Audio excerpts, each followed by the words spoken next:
I was gonna work on rugs today because I got like Giga Express yarn order, but then there was a bit of a delay. So then it didn't even end up coming to today. It's coming like in a day or two, and then I can finish my Umbreon rug. But then I also bought a ton of purple yarn for Gengar, for a big Gengar rug. Where am I getting yarn from? Well, one of my friends sent me a place. They said Knit Picks is really good, but I haven't tried it yet. Gengar Burble? Yeah. I mean, I think I'm not just gonna do a Gengar rug. I want to do a Gengar with Haunter and Ghastly, and then some kind of like cool blue background with like evil trees. Something like that. I'm not sure.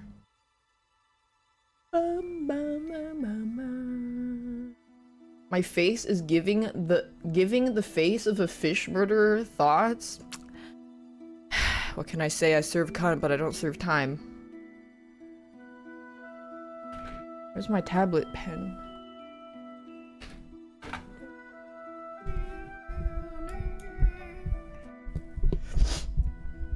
Serving me when I go to a sushi restaurant. And I am a chef. It's time to serve fish. Oh, I'm so rusty. I haven't drawn in a while. My brush. Get art streams weekly? That's the plan.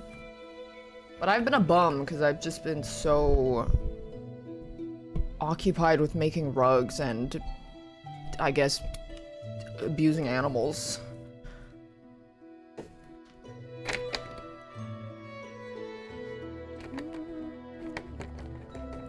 Being a buster. Are she supposed to be Friday? Well, it's not my designated stream time. I would say everything outside of my usual stream time is considered extra.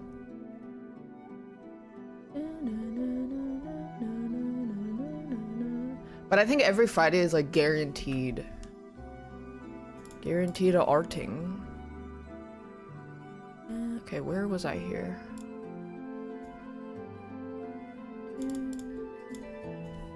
I was gonna make rugs like I said.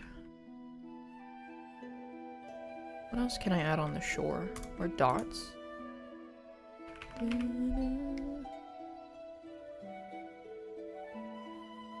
Like this?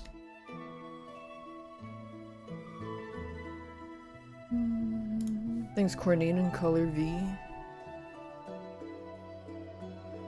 Coming for Hune? Well, she fucking plays League of Legends. As far as I know.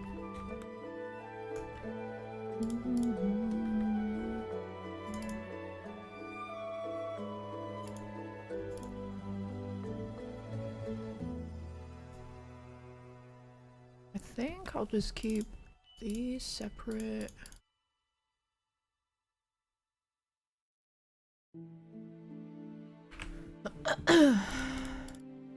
Thanks, Geo Overlord.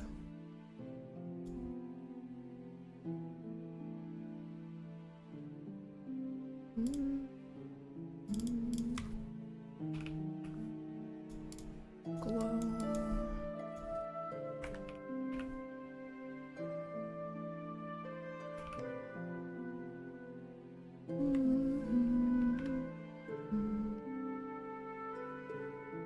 Robert, who will be remembered.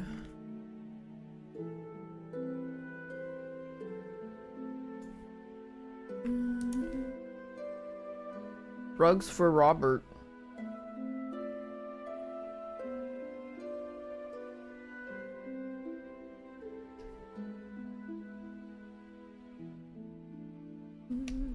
No rugs? I got no yarn. They didn't arrive.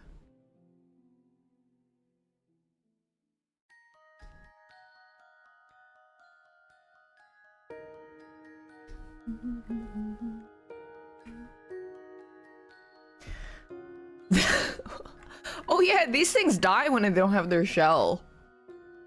They just freaking noob down.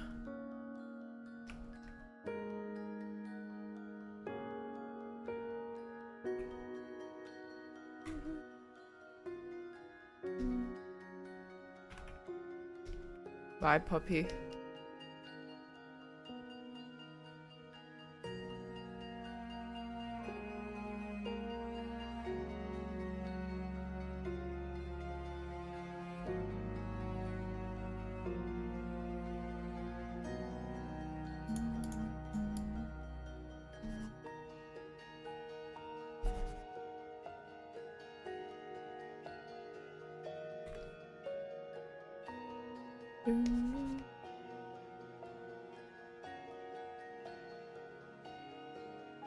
Yeah, this guy is sad. I did that on purpose, I remember.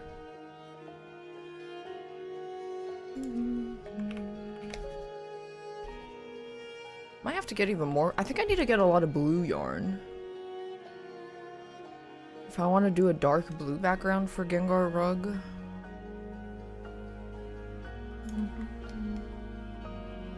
Made him sad on purpose? Yes. I did. I did make him sad on purpose.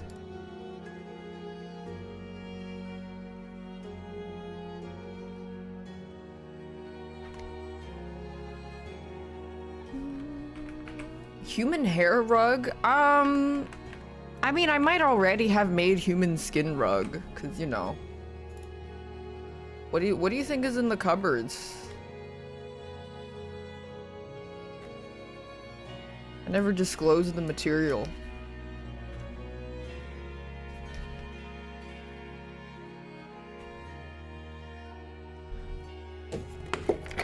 Goodbye, Robert.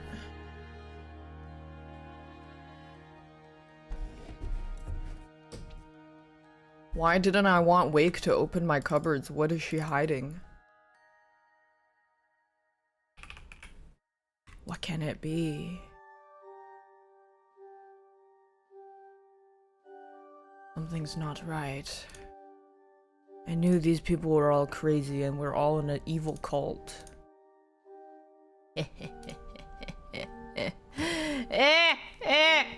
Thanks, Anna.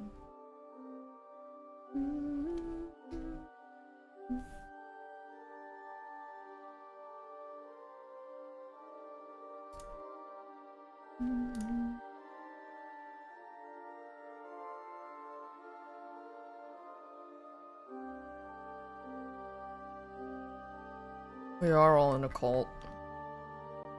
Maybe if you didn't know.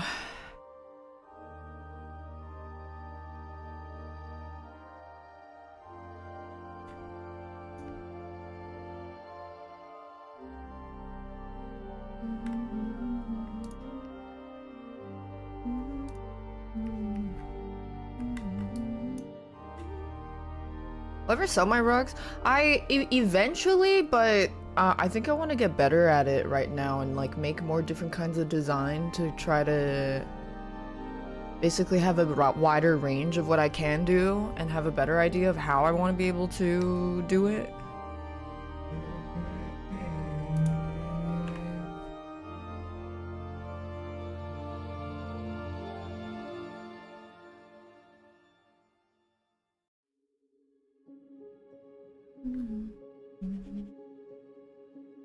Yeah, Wake doesn't want to hang out with me anymore after that stream. He said he was like very uncomfortable because he saw like some liquid seep out of the cupboards when he was leaving. But I told him it was like nothing to worry about, and then he got all weird about it. I don't really know why.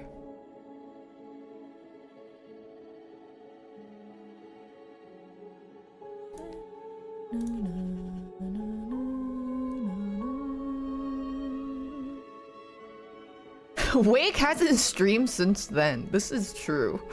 Thanks, Zach. This is true.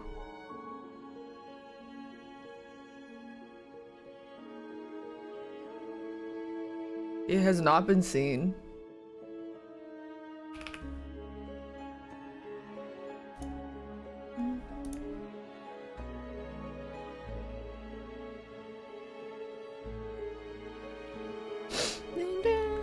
Salt is Silk Song. Bile water. What's happening? I'm a serial killer. All those times that chat memed about it, they weren't joking. I am a serial killer. They never found me for anything. They didn't have enough evidence every time.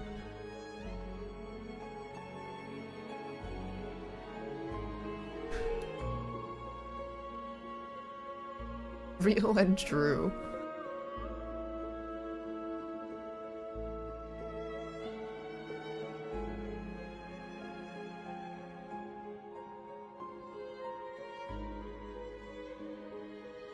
You can keep cracking jokes people with no empathy usually do? Wait, you can't make jokes about... you can't make jokes? Joking is not allowed? What?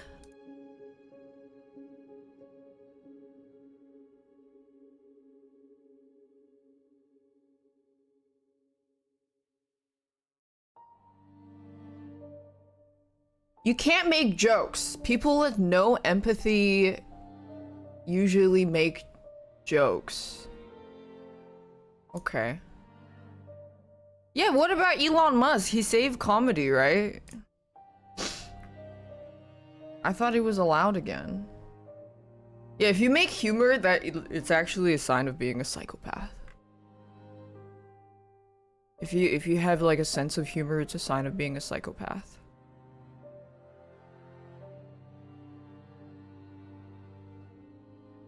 Kecius Maximus?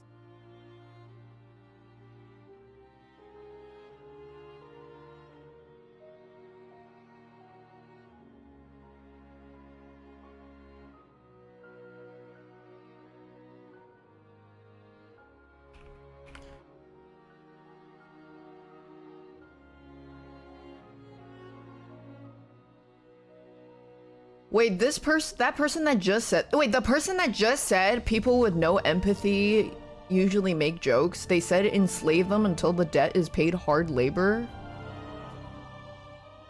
Wait, so they also don't have empathy and they're also a psychopath? Oh. I guess we're the same, you and I.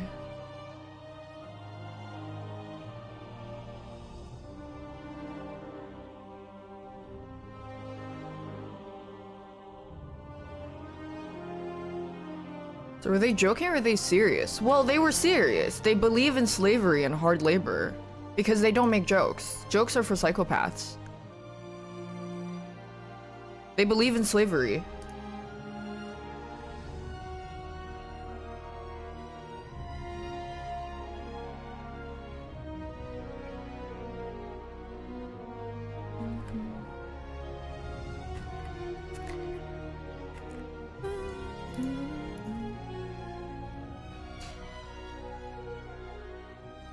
These are IG. No, the schizos are not from IG. The schizos went to IG to message me.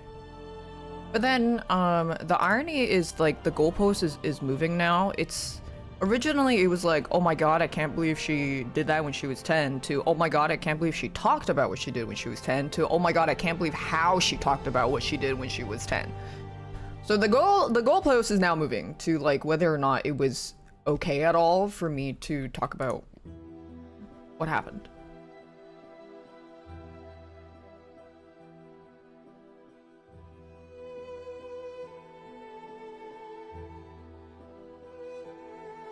People are very emotional about it, I think.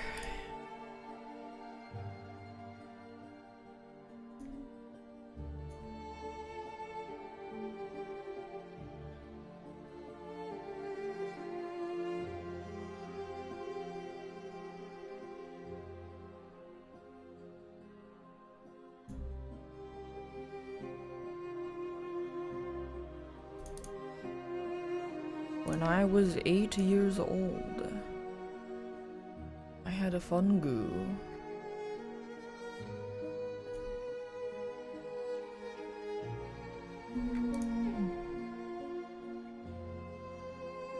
I should give some depth to the face.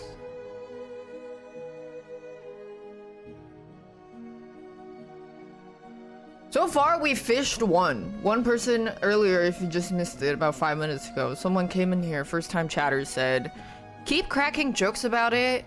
People with no empathy usually make jokes. Then someone found that this person in someone else's stream said, keep the slave labor until the debt is paid, hard labor. So I assume this is someone who supports slavery. Because they are not joking. Because joking is for people with no empathy. It's not, you're not allowed to joke. So that means that person supports slavery.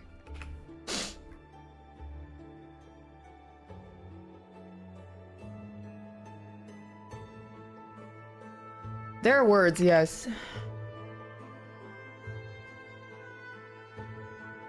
And I have a feeling that they're probably very angry right now.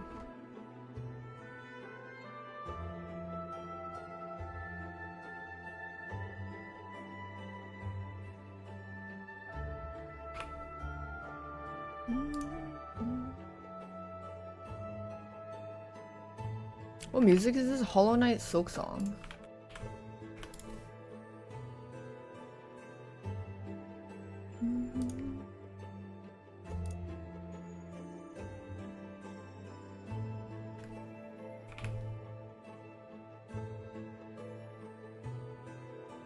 I think it's Ave Santana.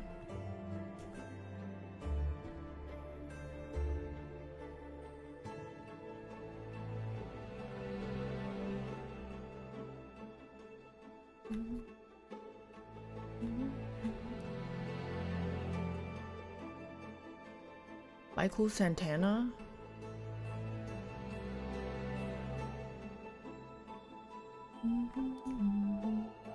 I feel like also in kids have done things like harm an animal and they read it, it's nothing new. I mean, like, if you are coming in from a very logical and reasonable standpoint, you have already lost the plot. It doesn't matter that immediately after talking about it, I was like, I grew up very disturbed and had no role models as a kid. I didn't have, like, a lot of guiding figures in my life to be like, hey, you know, you should like be more of a compassionate person, you should be like this. Things that you would assume that a kid would understand from common sense. It's like, yes, to some extent, but also a 10-year-old child is also very lost. Even though they might have known that torturing animals is not okay, they still need like an assertive guiding role model to kind of reinforce positive behavior and positive attitudes. But that obviously doesn't matter at all. It's the fact that because you did something that was very dubious and morally questionable as a child and you talked about it, you're already a worse person than someone who has never done that. And where does this sentiment come from when you do break it down logically? Like, okay, this person talked about something that happened 17 years ago and they talked about it in a reflective manner and how they change and how like a child's psychology can develop. Why am I still mad? Because I don't like this person. And I want a reason to be upset. I want to dogpile. But will they admit that? No. They will never admit that.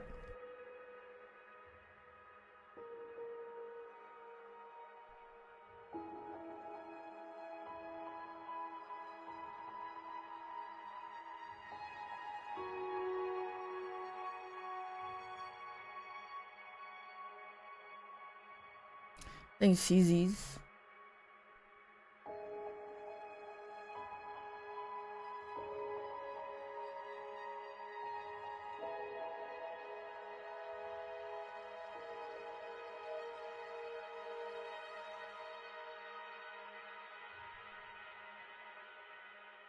Yes, it's to dehumanize and basically like slander people. Because if you look at it past the surface level, there is not a lot, there's like no sustenance.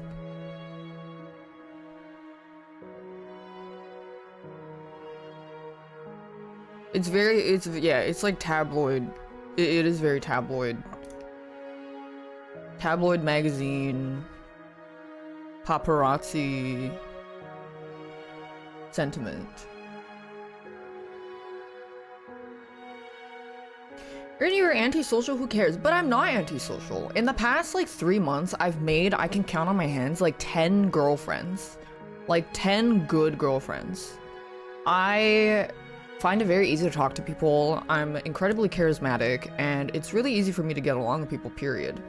But it, obviously that doesn't matter. It also doesn't matter that in the past few years of me being an online personality, being perceived by people on stream, that I have never mistreated an animal, that I have never hurt Yeon, I've never hurt Punchy. But the people that are very adamant on perceiving and parading a certain sentiment about me online are very stuck on the idea that I had to have been doing something behind the scenes, that I was evil. So if they have to confront the reality that that's just not true, they will make mental gymnastics and other ways to justify why their hatred of me is valid. So that would mean being delusional about what I say or do. So yes, there's no proof of me abusing Punchy or Yeon, but she probably did because she made this one joke about rolling Yeon down the stairs. Or she probably does abuse animals because she joked about running over Punchy with a car, even though she can't even drive. Like, you know what I mean? It's like you already are perceiving someone in the worst way possible, and then you find little things to try to justify that to build a case, but you have no case. So you have to make it up.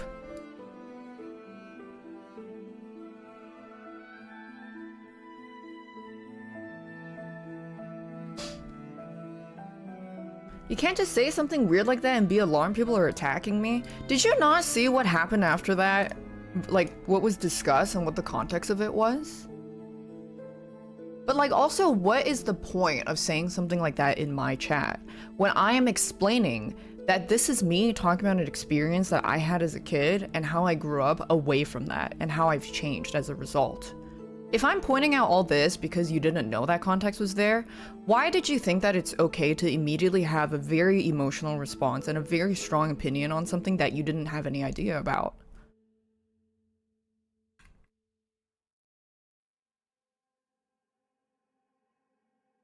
You didn't. Yeah, exactly. So it's not like you're framing this conversation like I'm shocked that people are sending me death threats because of what I said. No, that's not it. That's not the conversation. The conversation is, I think there is a deliberate mishandling and misrepresentation of my character as a person and where the context of that conversation was heading. And this deliberate misrepresentation of me comes from a place of bitterness and anger and resentment. And it's not a very accurate telling of who I am as a person. But that means like, where does this come from? It's bitterness. I'm not upset that people are reacting to me talking about a like pretty disturbing thing as a kid in a bad way. That's totally normal because some people are not okay with joking about feeding dogs chocolate or joking about rolling a pet down the stairs. That's fine. But what is not okay is the misrepresentation of something and then knowing that there's more context behind it, but then choosing to ignore that and then still grabbing your pitchforks. So if you don't understand what I just said, let the adults talk.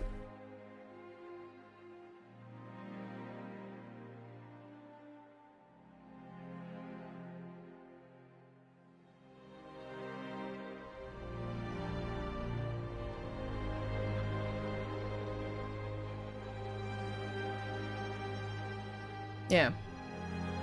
You are misrepresenting me talking about why people are upset and equating it to why are you shocked that you're getting hate online for talking about a disturbing story? That's not really what happened though, is it?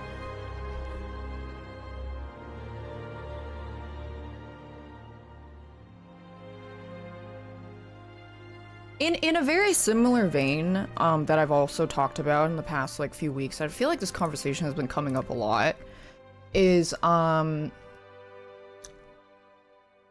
what was that, dude? There's something you don't say on the internet after Hassan is accused of what he did. Either clip or you're weird as fuck. So you already think that I'm weird and that like you're already interpreting it in the worst way possible. And you're not willing to give me any kind of nuance or grace or like benefit of the doubt that it has to be clip farming. That me sharing an experience of my life where I have fundamentally changed as a person and grew up as a very disturbed child and alone and become the adult that I am now, it doesn't matter to you because you just wanted something to stand on and to virtue signal. And I'm not sure what Hassan even has to do with this.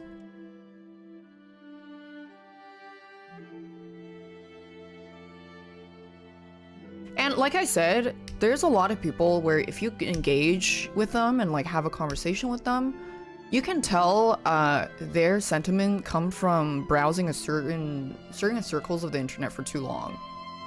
No, I don't talk to Hassan.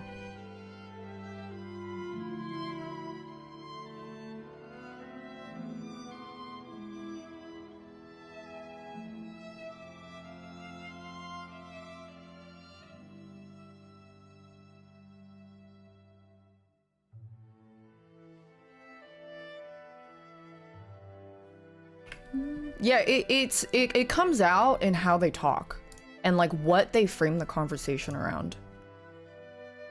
Because it's not normal.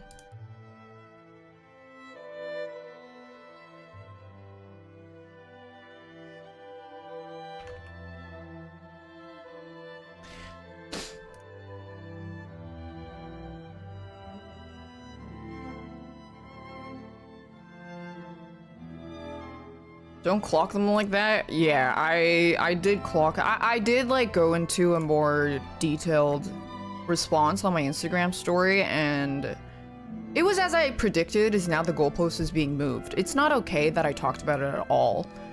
It's that I shouldn't have talked about it, and it's how I talked about it. So now the goalpost isn't that I like actually did this as a 10-year-old kid. It's that I never should have brought it up, and I never should have talked about it in the manner that I did, and I should have sounded more sorrowful and regretful. So, which comes to, you question the intention of why are people so fixated on this? It's because they're a little bit strange and have a weird attitude about people online. That may or may not be deserving of that, but the point is like, for this case specifically, trying to cancel someone for talking about experience that they grew and changed from when they were 10 years old is very indicative.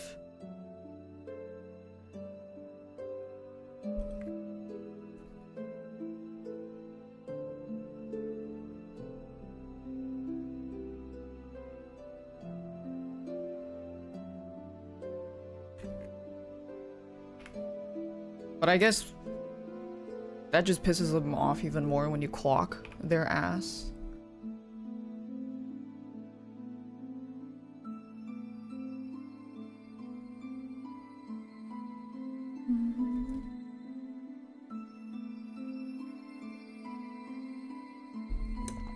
No nuance, only blind. Pretty much. I mean, I also just like with everything that's been happening lately, I've been seeing a lot of sentiments like also, I mean, not in here actually, not in this chat, but a lot of sentiment of like, oh my god, all these streamers are weird, all the top streamers are horrible people, all these streamers are terrible, and they're all secretly evil and cloud chasers and like evil.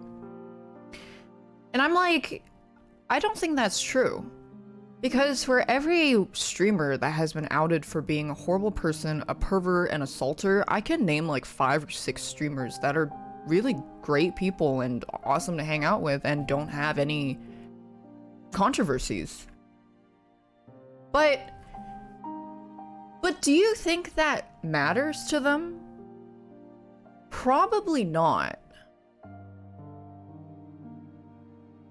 I think when people are already approaching this overall topic with the attitude of all streamers are evil and all streamers are clout chasers and they all like are conniving mega masterminds behind the scene, I don't think there's any room for them to seriously consider nuance. Yeah, it's a very like, I think very self-reporting thing of the type of content they consume and the circles of conversations that they engage in.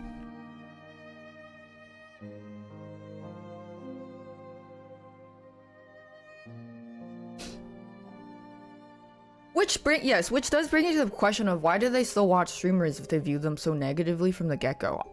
That's gonna be, you're gonna have to do a deep dive into their psychological profile.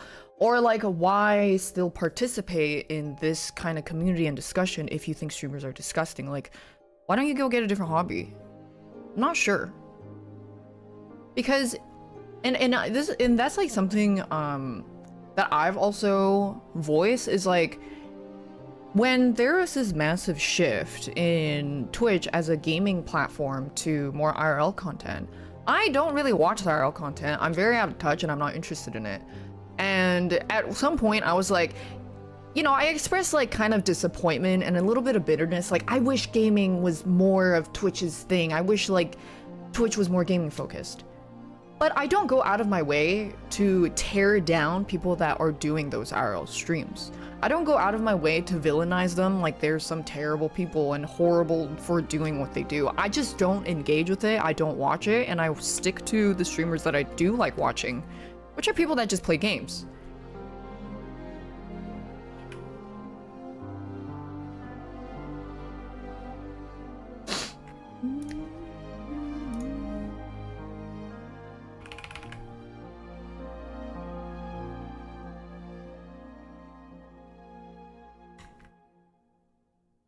Too much of your time. Yeah, I think another thing is that there are a lot of people, not saying like, I wouldn't say it's a percentage, it's too hard to gauge, but there's a lot of people that find that this kind of criticism and dogpiling is, they think it's like productive. They think that it's to keep someone accountable, to keep an online personality or a streamer accountable for their problematic actions, which in sometimes it can be valid. It's like, okay, this person is known to be a sex pest and like extremely creepy towards multiple women, so a lot of people spoke out and then now they're ostracized from the community, whatever, right?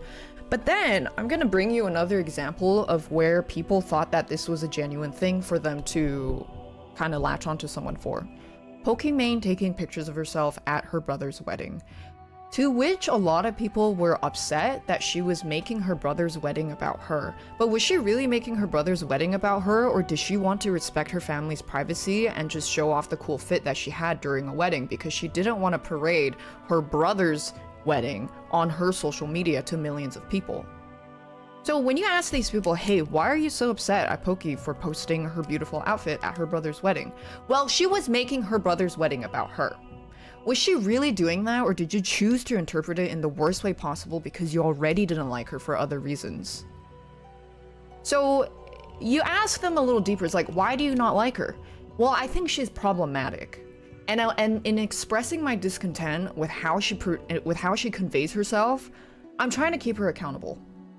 But the accountability is, one, you're already interpreting what she's doing in the worst way possible, and then trying to tell other people that she's problematic because of this nothing burger, and then trying to convince yourself that you're valid for how your attitude towards this person. It's all very delusional.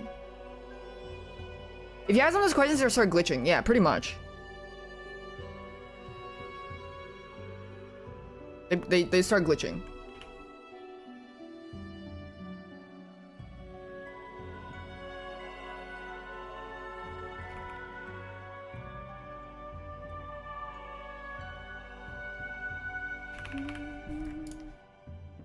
You've seen this happen 5 separate times in the past week. No, and I've literally talked about this in the context of interpersonal relationships, of friendships and relationships too. Is, you know, I'll put this in a very personal example of, hey, girl, don't be friends with Hyun. I heard she's really weird. Oh, why is she weird? Like, did she do something? Oh, I just heard she's like crazy and she always flirts with other guys. Oh, how does she flirt with other guys? Well, one time she was playing League of Legends with someone at night. Oh, did they like... So she was playing League of Legends with some people at night? So that's why she's weird and she's crazy and she constantly flirts with other guys? There was like at one point a massive jump from... She's weird, she's crazy, she flirts with other guys. You ask a little bit more, the context came from she played League of Legends and Marvel Rivals from other people. And then I put that together with my perception of her, is that we play Marvel Rivals together. There were men in our group. She talked to me and joked with me exactly the same way that she joked with other people. I don't think she was flirting. I think because you had the confirmation bias of her being someone that you didn't like, for whatever reasons, that you chose to perceive everything that she did in that negative manner.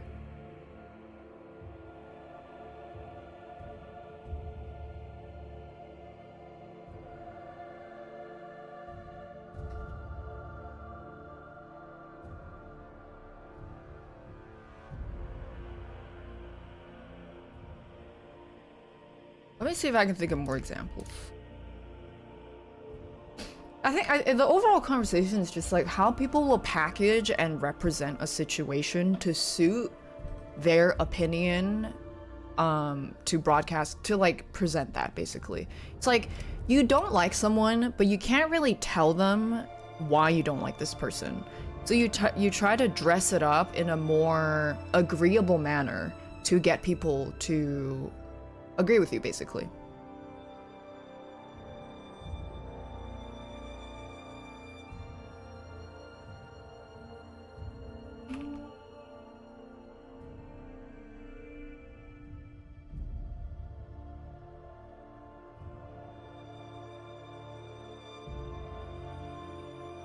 When a micro celebrity I don't like gets canceled, yeah.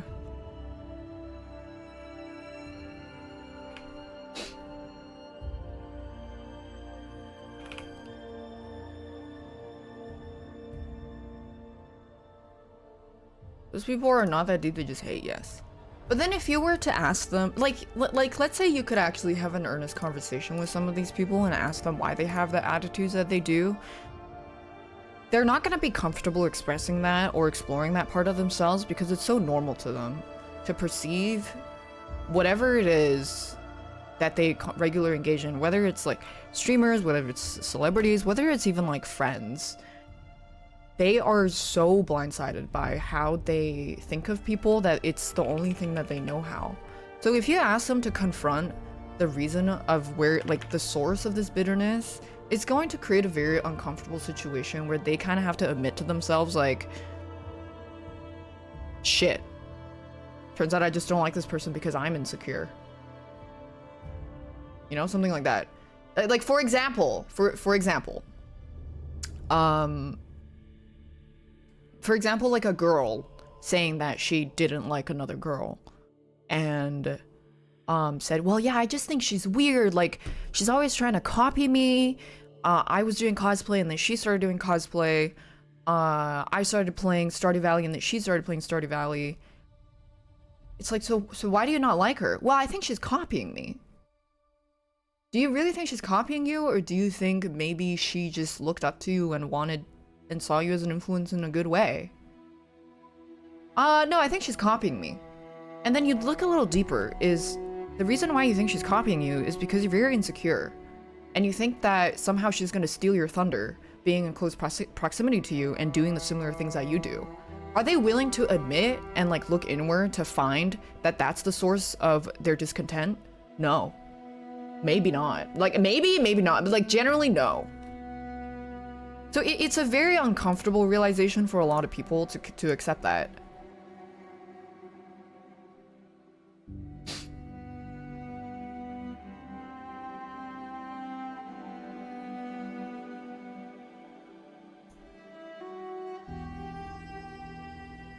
There's a lot of mental gymnastics, yes.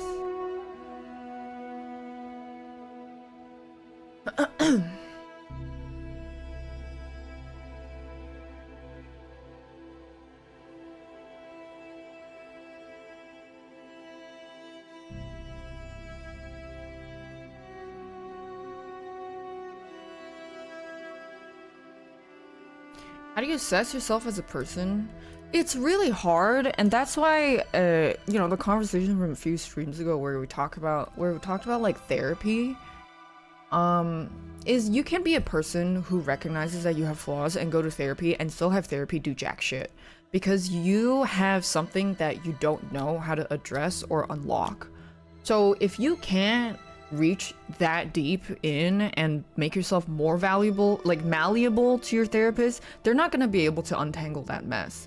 So there are people that go to therapy, they come out of therapy and they weaponize therapy speech in like to try to like win arguments, basically, for example. Like, and they don't even realize that they're doing that is the complication in this, because people are very complicated.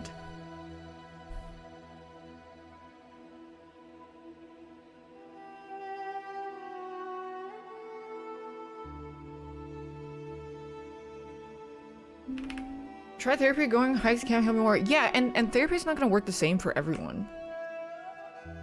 Yeah, I'm in my monk era, I really am.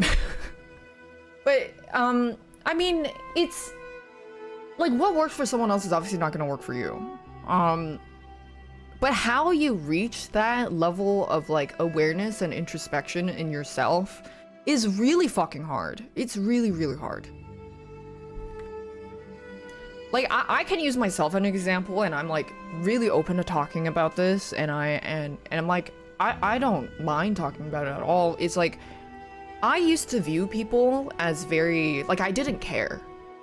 I found that I found it really hard to care about a stranger. I found it really hard to like not in like a, oh my god, this person got their head chopped off in the middle of the street, like I don't give a fuck. Not like that. It's like this lack of care towards strangers and everybody will bleed into other facets of your life where you are at a social function and you realize that you don't really have an interest in holding conversations with people and making new friendships because you ask yourself, what's the point? You ask yourself, like, why do I not have an interest in wanting to get to know someone? Why do I not have an interest in wanting to make a new friend? Is it just because, like, if I never see them again, then there's no point in being friends with this person? Which it could be. And if you live your life for a long time like that, you think that's totally normal and like a really logical way of like min-maxing your social battery. But as I come to found, that wasn't true for me at all. For the longest time, I'm like, maybe it's okay for me to just like stream and play video games and draw for, you know, 10 hours a day every day and not really hang out with friends or talk to people. Because that was the life that I was used to living. And it's not that I didn't have friends. Like I had friends that I could talk to and confide in and like talk on Discord. If I had an issue, I could talk to them, whatever. But I didn't feel an innate desire to go out of my way to make new friends. I didn't have that desire to like want to get to know someone deeper unless they were someone that I knew I was going to regularly run into. And it turns out that that wasn't really what I was like at all.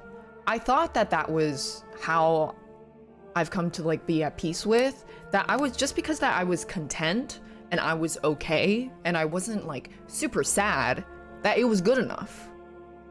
But when you go through therapy and like unraveling why you don't like being that way anymore, you're gonna find that your upper limit of happiness and where you are as a person gets massively raised because you don't want to be that person. That's the biggest thing, is like, at one point I realized I didn't want to be that person. Because when I had conversations with other people that I haven't talked to before, when I look at the art people make, when I talk to someone that I've never spoken to before, I found it actually really interesting to get to know how they got to the point of life that they did. How did they create this art? What was their thought process in creating or drawing this piece? I was like, wait, this goes completely against my attitude towards people my whole life. I don't want to think like this anymore. I don't want to be so like pessimistic about how I approach strangers. Thanks, Dante's Dominion. So realizing that was a massive step. Was like, I don't want to be so antisocial. I want to like talking to other people. That was the biggest thing, is realizing that I wanted to genuinely like talking to people and genuinely like talking to strangers and genuinely like wanting to make friends with people that I might not ever see again, but still keep in touch. So when I went to therapy for that, she basically asked me on my background of what I was like when I was a kid. My therapist clocked my ass immediately and was like, okay, you grew up very alone. You didn't have a lot of role models. I didn't tell her about my psychopathic tendencies as a kid. But she basically was like, you grew up very isolated. You were very emotionally distant from your family. Your family was never there for you. You didn't have a lot of friends because you couldn't get along with them because like you were, I assume I was probably on the spectrum as a child, but I never knew. And so, you know, I talked to the therapist and she's like, yeah, you grew up really alone. You didn't have a lot of these tools. You didn't like understand a lot of these things. And you chose to distance yourself from people because you didn't see the point in getting to know them. So realizing that, I was like, yeah, you're right. It's like a self-defense mechanism that you automatically just chose to tell yourself to stay away from other people because you never had the comfort of just like the reassurance that people will be there for you. So realizing that made me go like, wait, yeah, it's actually super easy to talk to people. It's super easy to care about people.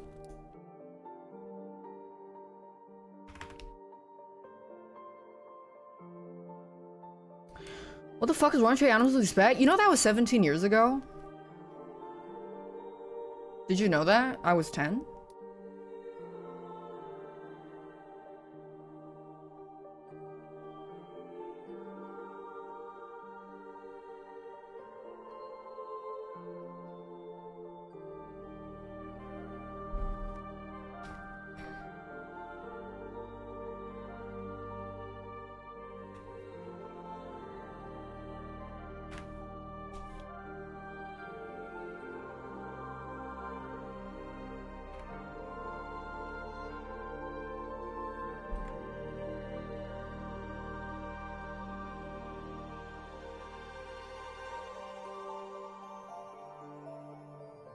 Yeah, I'm 27.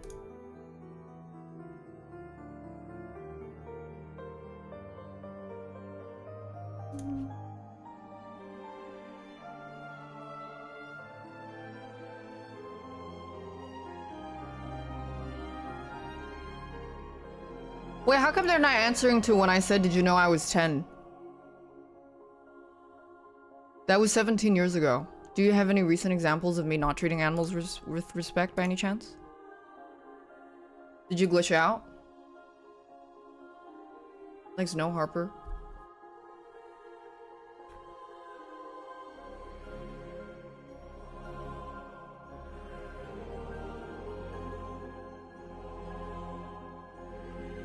Couldn't respond? Okay.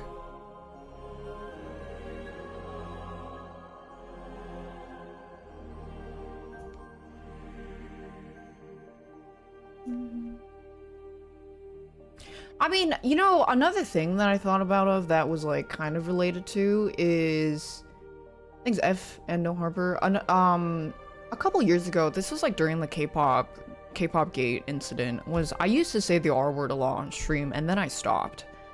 And that was so then like I think a year later or so the K-pop incident happened and people were like looking for more reasons to be like, oh my god, this person's a horrible person, like watch out, she's very problematic. But then you know, so people were using like, she used to say the R word a lot, look at this. And then people would say, well, she doesn't say it anymore, and she corrected her language to not say the R word. But then people would then move the goalpost of saying, well, it's not okay that she said it at all. She never should have said it in the first place.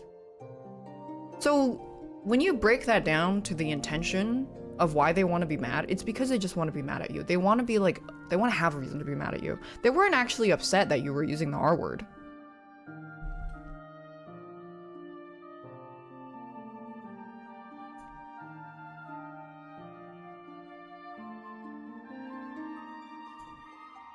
Yeah, they just want justification to be upset.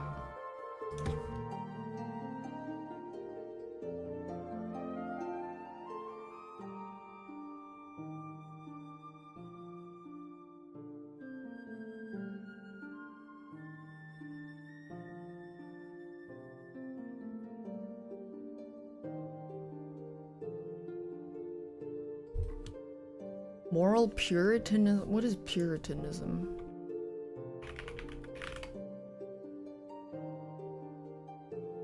Oh, just like very strict moral code.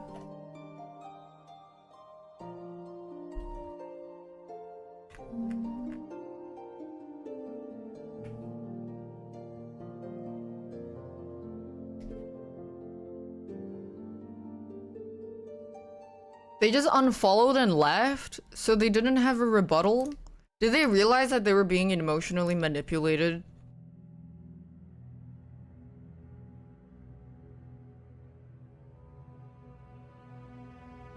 No response. You love my rugs, thanks. Yeah, don't worry, I'll make a rug to commemorate Robert.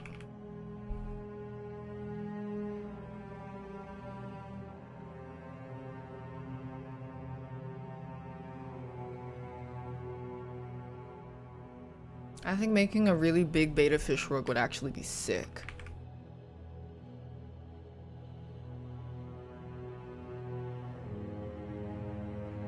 I articulate myself very well. I am an extremely articulate person.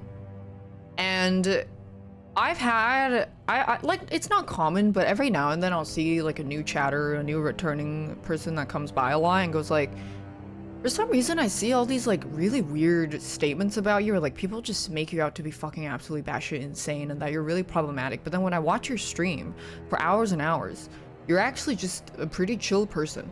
And I'm like, yeah, I wonder why. Like, there is just a fucking crusade of people that are just very upset at me for very minor things. And I just want to take this time to say that I love Asian men. I think Asian men are very underrepresented in Northern American media, and I think Asian men are extremely attractive. And shout out Asian man. I see you, I hear you, I love you.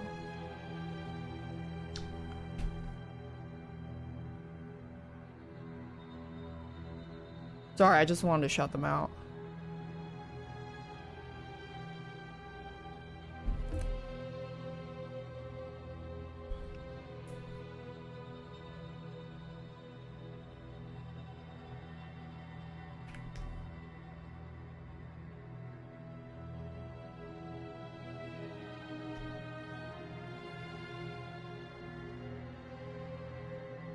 What about bald men?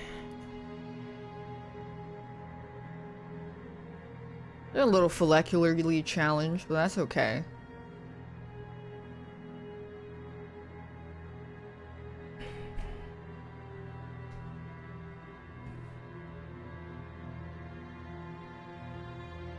You're in voice chat when I mentioned you, a chatter instantly started talking shit, and voice said he was my friend. They backed off and started giving excuses. I think that's like, I mean, you know, I've like had two very public streamer relationships. I think, to be very candid, it's very fucking funny. And I don't mean it in like a, well, it's funny that, I mean it like it is very entertaining. To see people who think that I'm genuinely like a fucking evil person and they're waiting for these horrible stories to come out about me. And then you try to ask my friends, you try to like look for tea about what people are saying in the scene about me, and it's just, I think she's a little scary because she isn't afraid to confront people. I think she's like, she just speaks her mind and she isn't scared of having real conversations with people that she might have a problem with. Like stuff like that. I don't fucking kill puppies in my free time.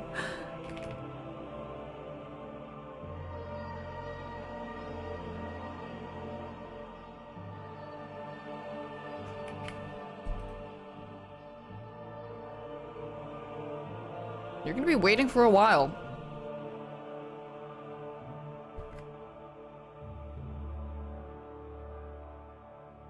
Who have I confronted in the past? Well, you know that like Rust thing that happened that was super awkward because I was like, hey June, are you and Coconut ever gonna be friends, whatever? Yeah, and then it was like really awkward because then he got really disturbed, so I backed off and I was like, oh my god, okay, I'm like, we don't need to talk about it, it's fine, whatever. I went and apologized to him. I was like, hey, sorry I put you on the spot. I didn't mean to like make you feel extremely awkward and put you in the spotlight. I went and apologized to them. Tina was there. I apologized to her too. I was like, sorry that it was such an awkward situation. I didn't know the context behind that. It was like a year-long feud. I thought it was a misunderstanding that could be easily cleared up because I was just trying to like make sure that the kingdoms were all right and that the relationships were fine. I just went and apologized to both of them.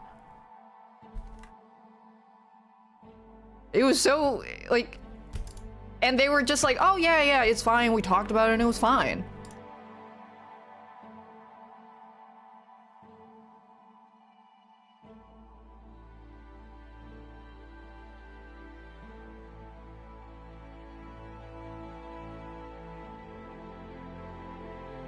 Like sane adults, yeah.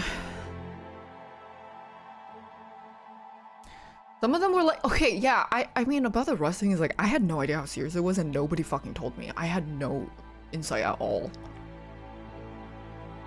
So I was just like, la la la la. Why is everybody so quiet? Guys?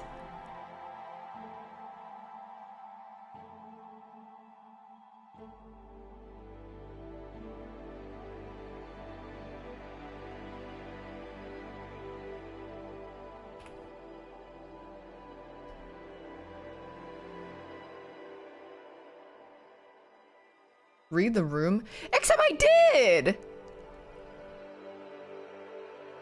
I was like, yo, we don't need to talk about it. And I just started like literally inching my way towards the exit. Like, watch the VOD. I literally started going like this.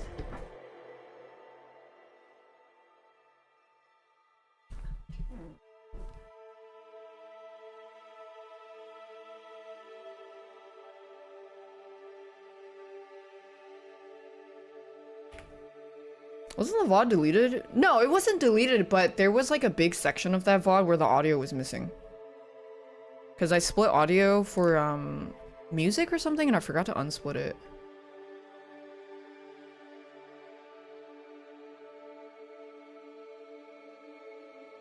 You got hate for— no, I didn't get hate for that. I'm just like explaining, like, I have no problems with acknowledging when I did something wrong and then I fucked up, and like I have no problem in communicating with people and just like talking to them. I just got deja vu. It's kind of crazy.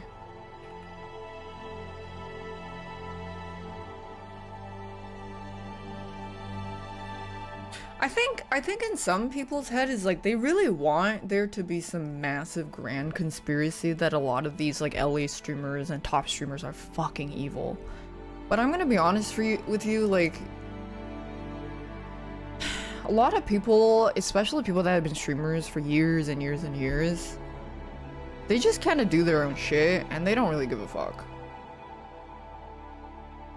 I think when people have a general sentiment of like, even peers in the scene will fall victim to this, is like, they will be very dismissive of a group of people, be like, oh, they're just clout chasers.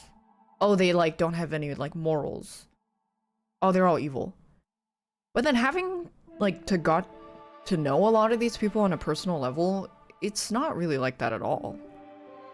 Oh yeah, I saw Casey at TwitchCon. I said hi. I didn't even realize it was her when I saw her in the elevator and then it was like closed and I was like, oh no, bye. And that was it.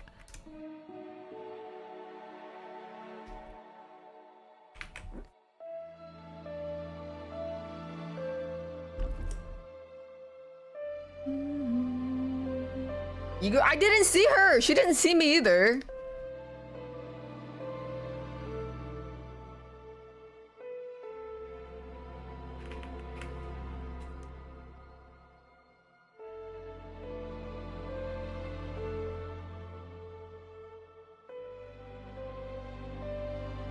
Was Hachi there? Yeah, I saw Hachi, but I didn't say hi because she looked like she was busy with her stream.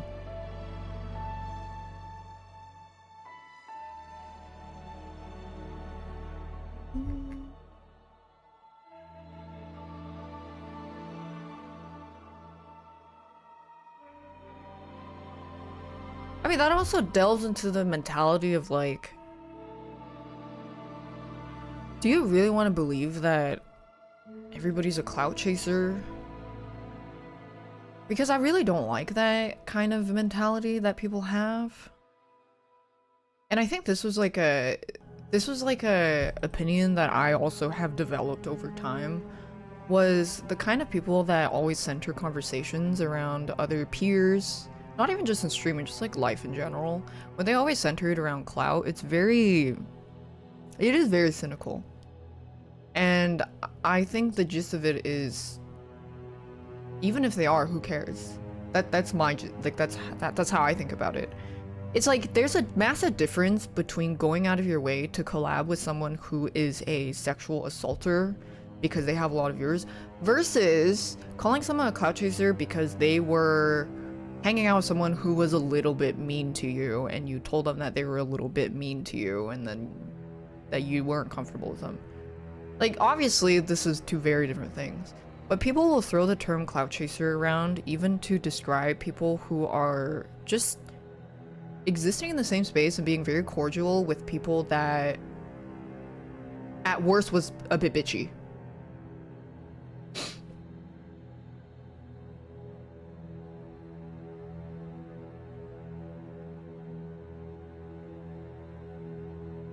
How do you get ideas what you want to draw? I just see it in my head.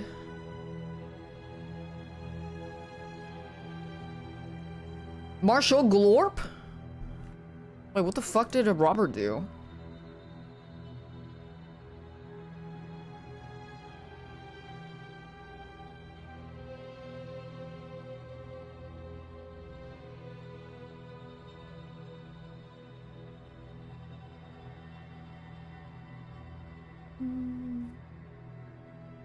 Everyone guilty by proximity, everyone close to the— yeah, I think it's like a very black and white thinking.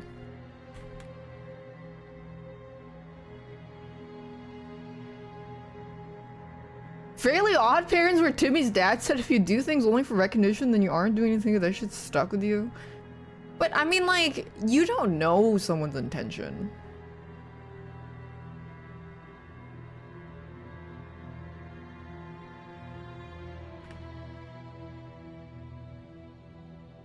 So, if it's something unserious and it's regards to someone that at worst was kind of bitchy, is it really, like, is it really necessary to go out of your way to be very upset at them for it, you know?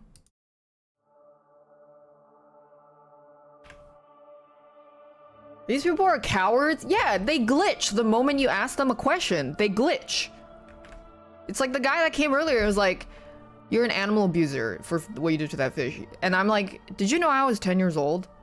And then they didn't say anything. They can't engage because they can't. That would mean dissecting that where their anger and bitterness comes from is very misplaced. So they know they can't engage. They glitch out in their logic programming.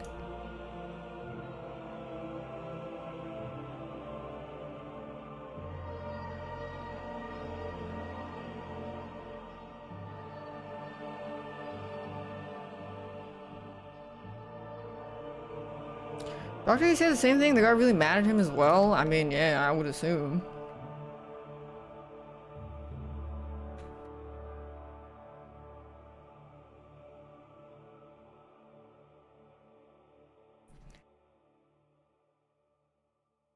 Did someone clip me to Reddit? Yeah, there's been like a massive witch hunt and dogpiling to basically just streamers everywhere.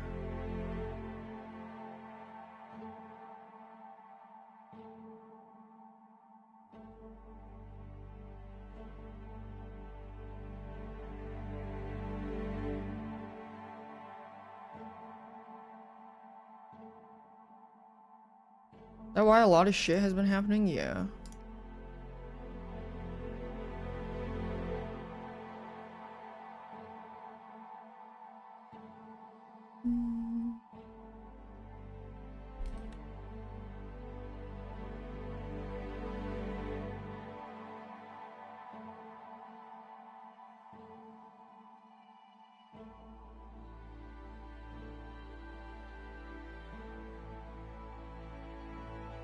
No, I do not read things like that.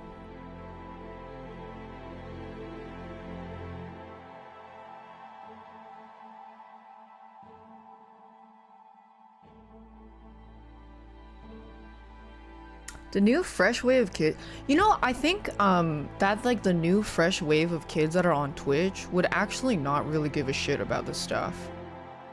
It's like the phase demographic. I don't think they care. They don't give a shit. This is a very specific demographic that has been festering in gaming demographics and communities for a while.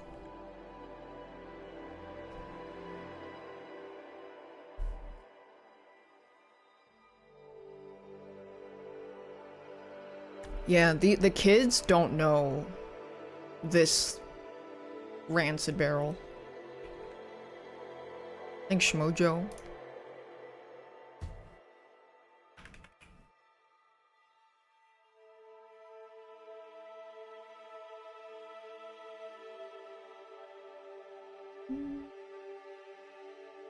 Yeah, add that to the list of why people got angry at me. Blackpink, Cookie Run BTS, No Purpose Flower, Fish.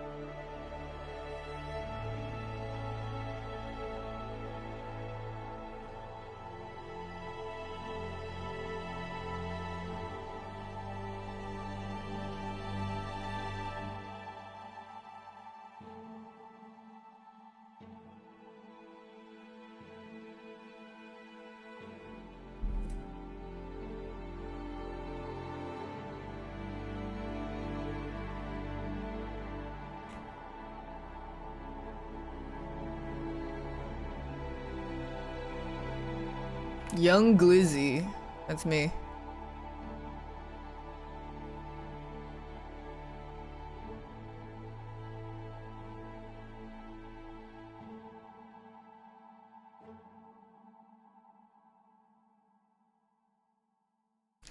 He's a straight buster. Not a buster.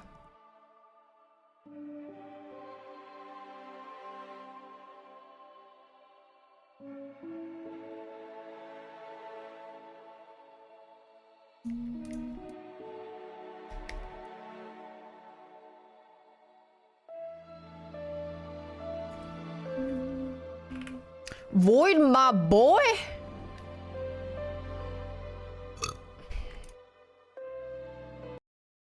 What the hell?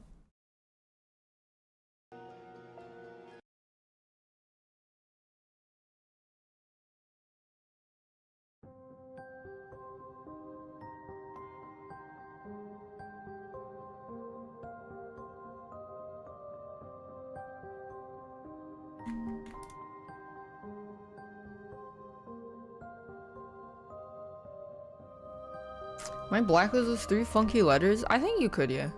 We already know.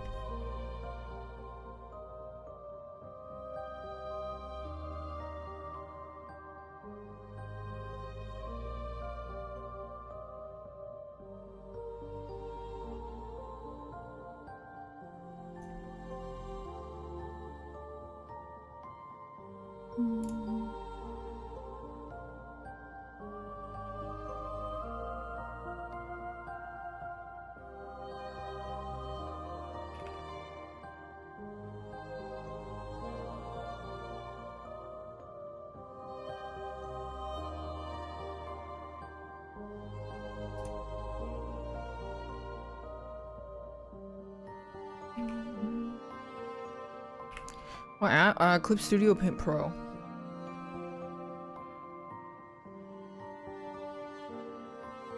Young Glizzy.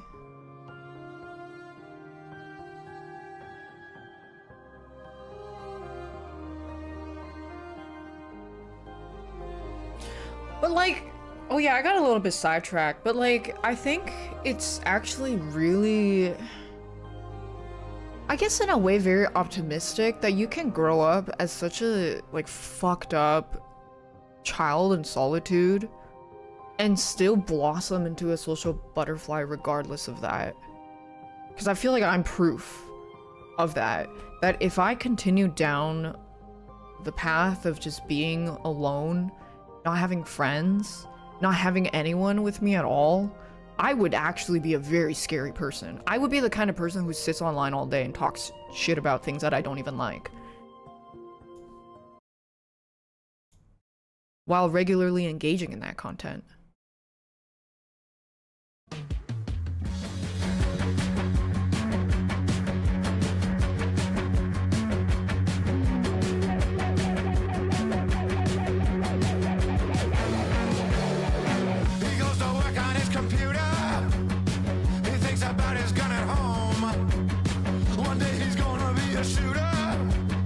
He's gonna bring his gun to work. He thinks about the ones who wronged him.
The new lad stuff? No, but I had a dream about Silas.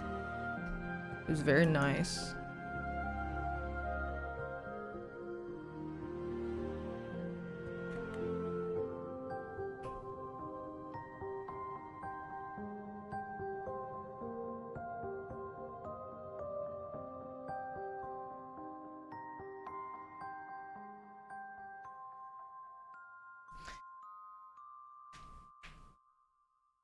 Things box art.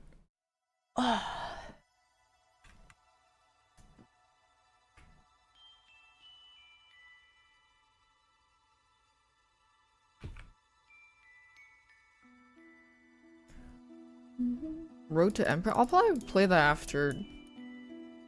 Yeah, I will. I just don't know when.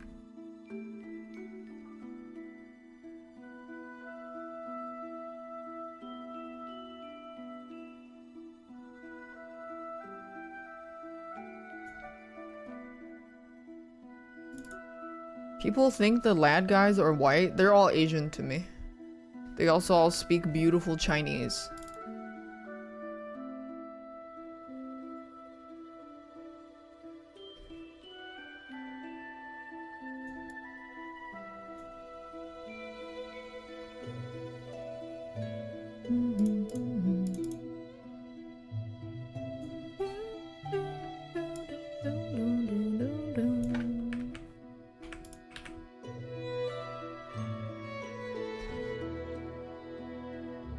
Two pussy rolls, please. In a very Chinese part of my life right now. Very rug part of my life.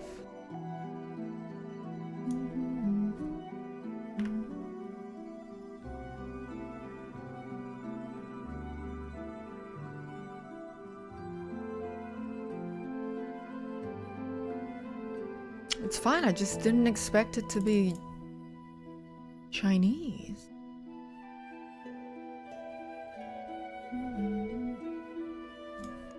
Maybe I get rid of this dude here.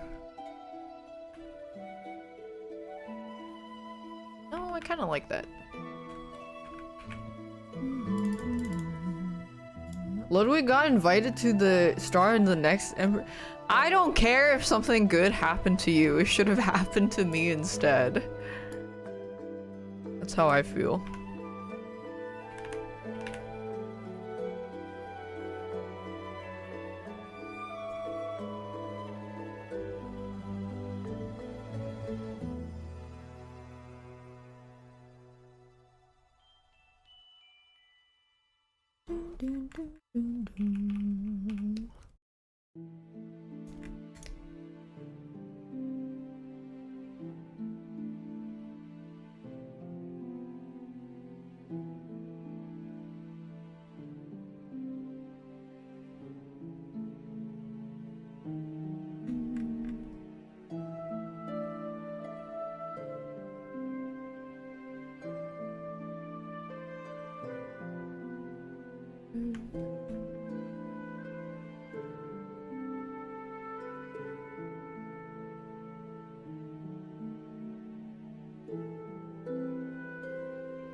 I know, I'm drawing Minhir's getting fucking killed. Oh, I am a fucking psychopath. Oh, jeez.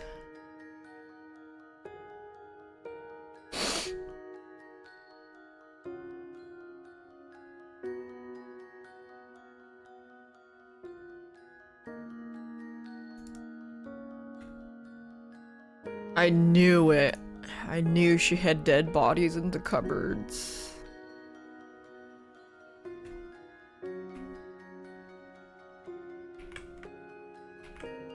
What is this? Oh.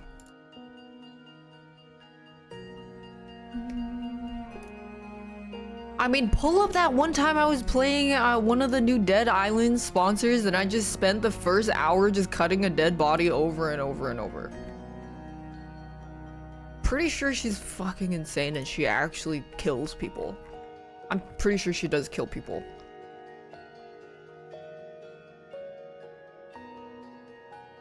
Pull up the time when she was looking at anatomical figures and she wanted to get one of those because she said that she found human anatomy very interesting. I'm telling you. That Punchy, that boy got put down the garbage disposal sink.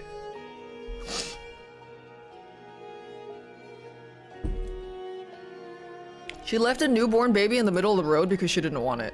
She also joked about having an abortion every month. She is a serial killer.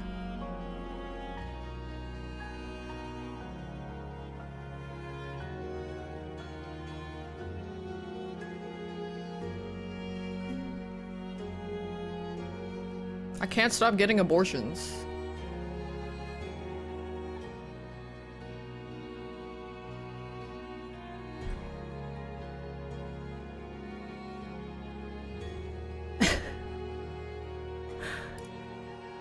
She enslaved somebody in a tower, put them in a clown suit, and forced them to draw forever.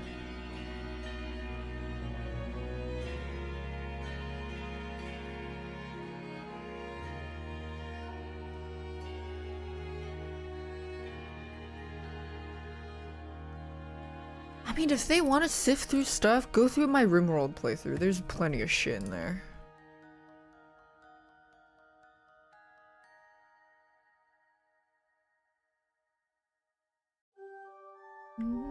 So many war crimes. I knew it. There were signs. I knew.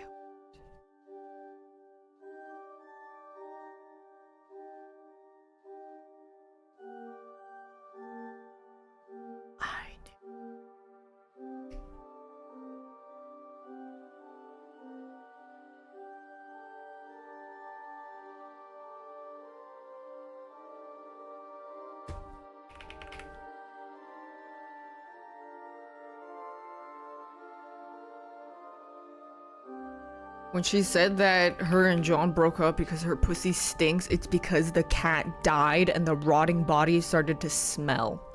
Because she killed it.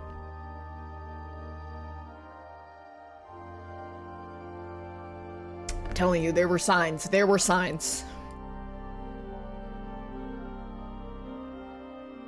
It was in front of us all along.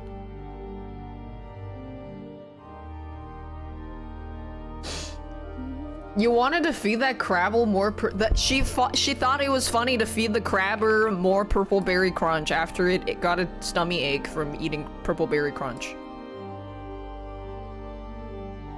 Get her!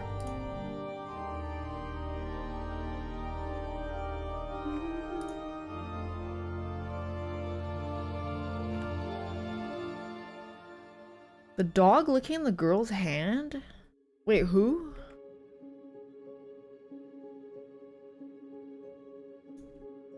Yeah, I thought he got blue lips because he was eating our Oni pussy. Onigiri pussy.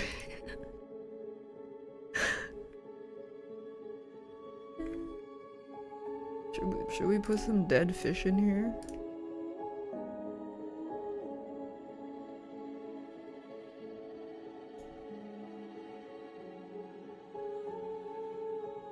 The reason this just won my last art contest, this won first place in my last art contest, is because of all the dead fish.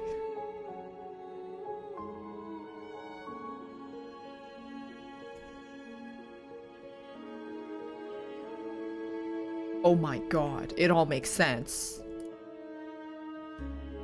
The signs were always there.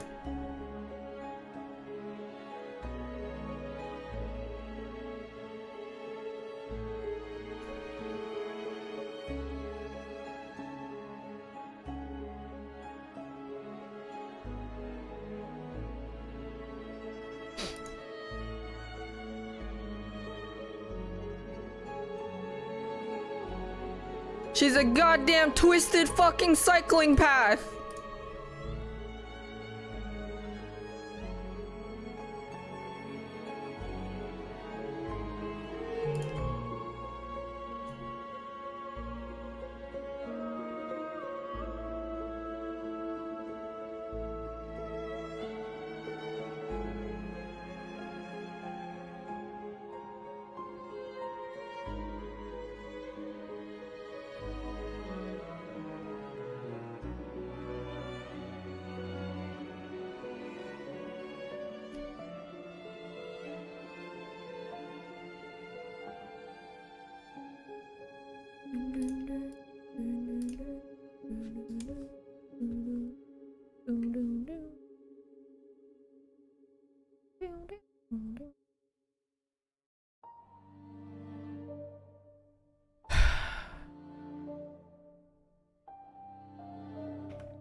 The Bayberry Butcher.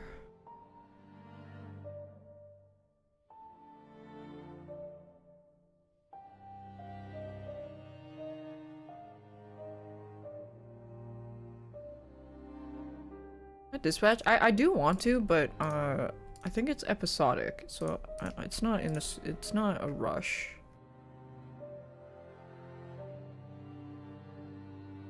Like if I wait a little bit, maybe there's more episodes coming out.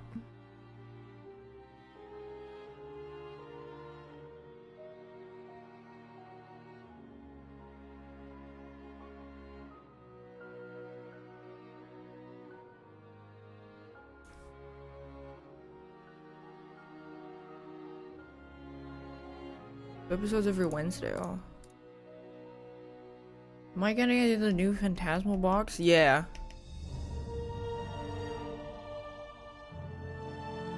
I want to give it a sniff.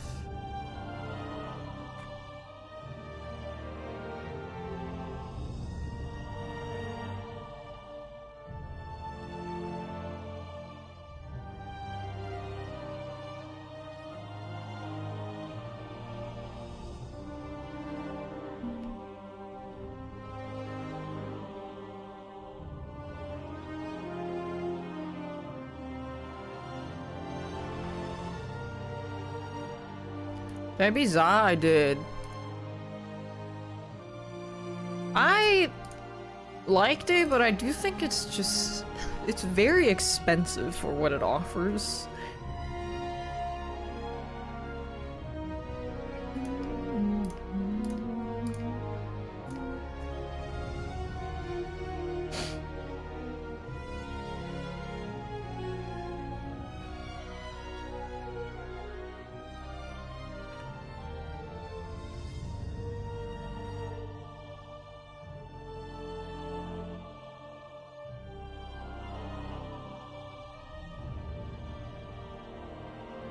The Zaz story good? I didn't really pay attention, but then shit start to hit the fan. Like, it's like 90% very slow, and then 10% at the very end when shit hits the fan.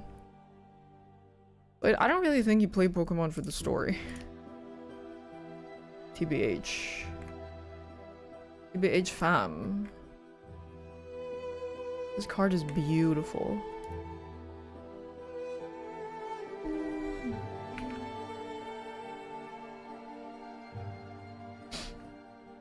Yeah, you play it for the mons.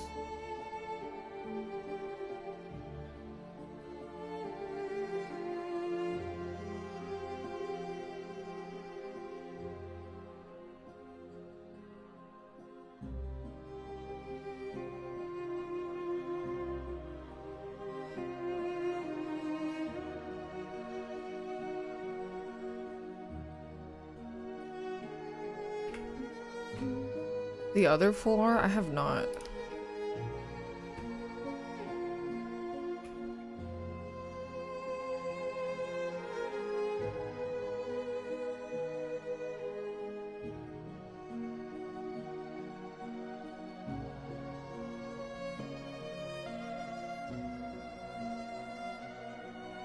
Ask me what I thought about the boss last night. Oh, with the Flagege? I mean, it's okay, I guess. I thought the cinematics were cool. But it was very baby. No, I don't play Pocket anymore. Void makes me open some of his packs every now and then, though.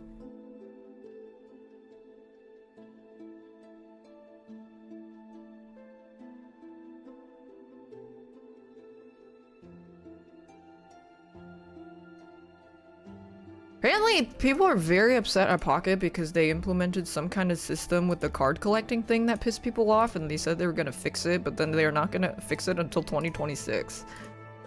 Like summer of 2026 or something.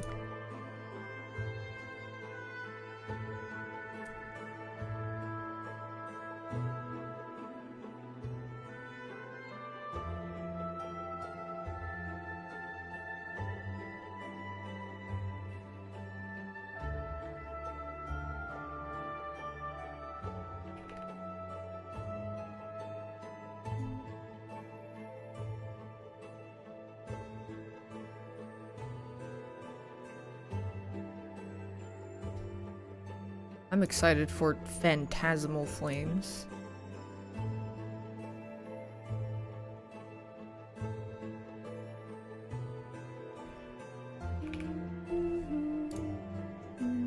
Mechanics for actual battling day? Yeah, I feel like the buffs were kind of hard to get off, so you're just probably, I don't know.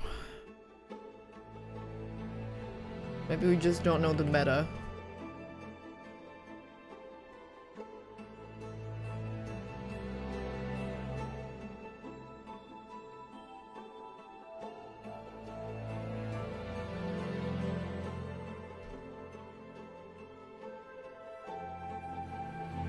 The meta is not using it. That's what I feel like too. No, I didn't see the Chainsaw Man film.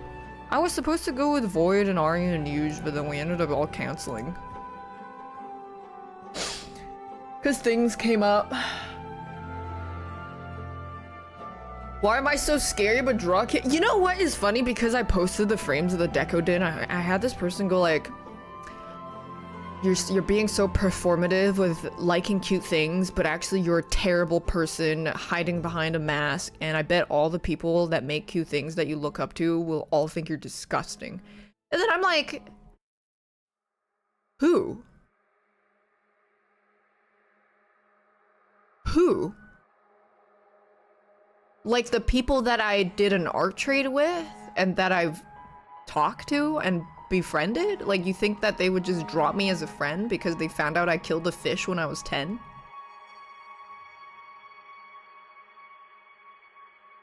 Do you have any friends?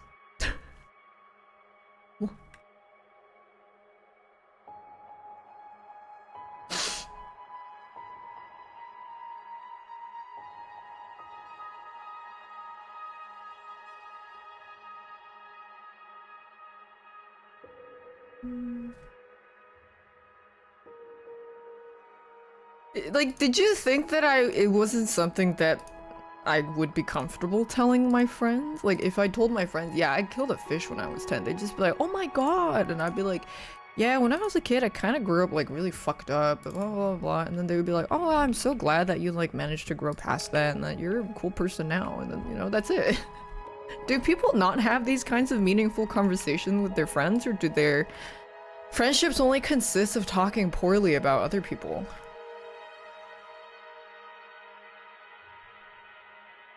And things that they don't like.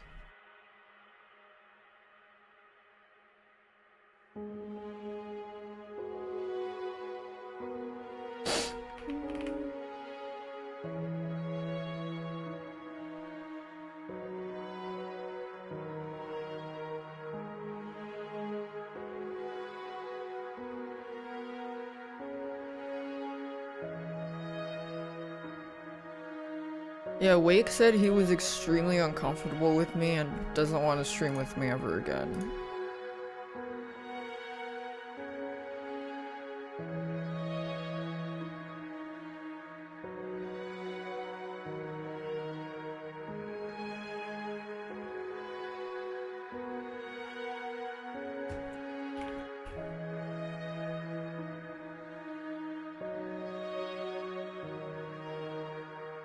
After she said that, you can hear him use his desperate for pussy voice.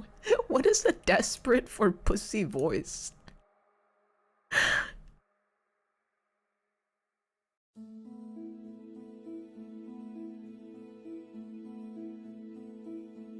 What is a desperate for pussy voice?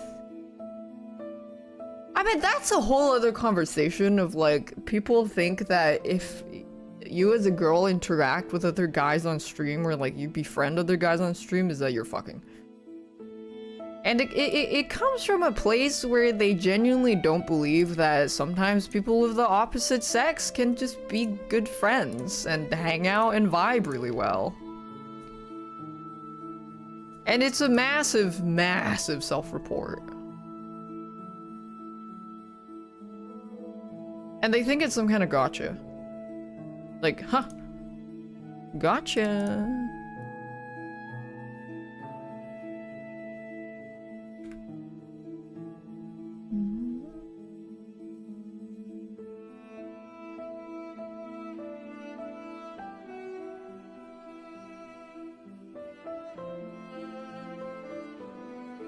Wake said I was the first woman he had streamed on one-on-one. Yeah, and then after that stream, we immediately gaped over and started eating each other's ballsack seam.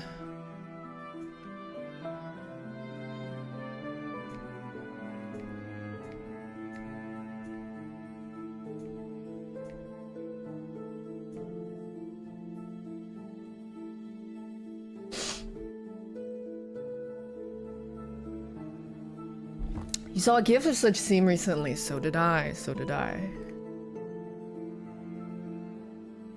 I am very comfortable with all my relationships and friendships with everybody that I do interact with on a regular basis.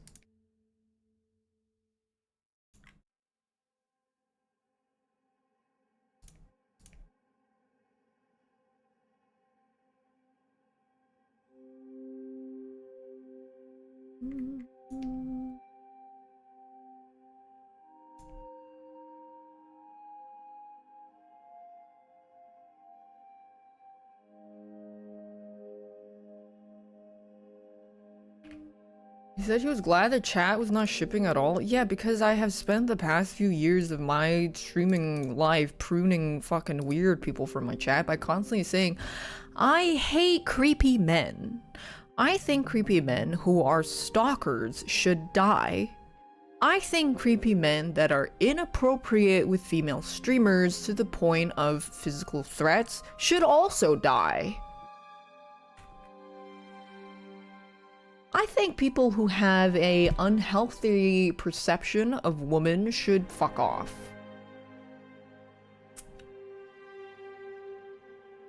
While we're at it, all Nazis should die. I don't like white supremacists. Fuck them. Fuck it, what else is there?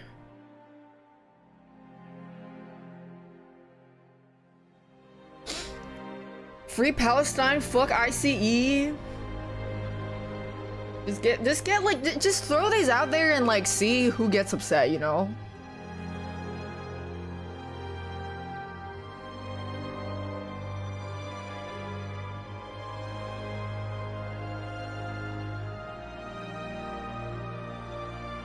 ICE?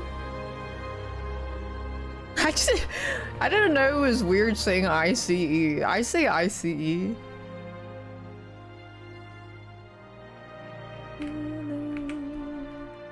I do it for the girls and the gays, that's it. Shout out to the girls with the big ass lips, and shout out to the girls with the big ass dicks. Thanks, Kelvy Poo.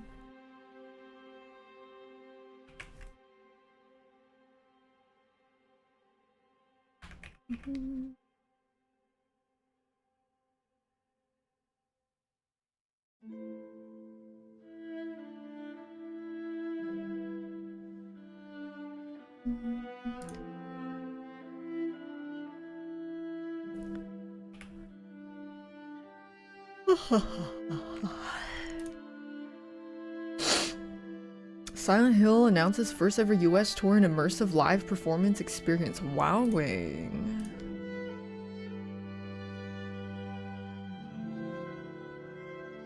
That seems nice.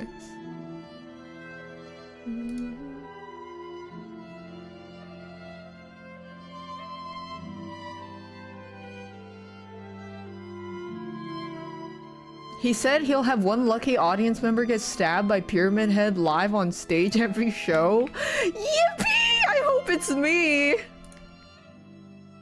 can't believe she's joking about death so candidly and casually like that. I knew she was fucking crazy. There were signs. I was a fan of her before, but now not anymore. Ever since I noticed that she joked about feeding a dog chocolate.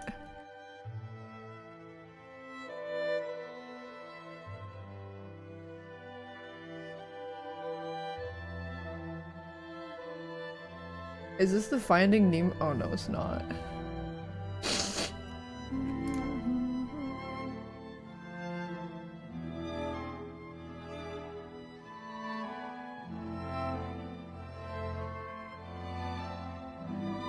The beta fish butcher. You were asked about a bad thing you did. You mentioned something that happened when I was 10 that you obviously recognized was wrong. What's the outrage? Girl. I'm glad that you're sane. That's... yeah, I don't know. I think you're being a little too level-headed about it. There's a comment how I fetishize my LGBT community. Why? Because I always say I do it for the girls and the gays, that's it?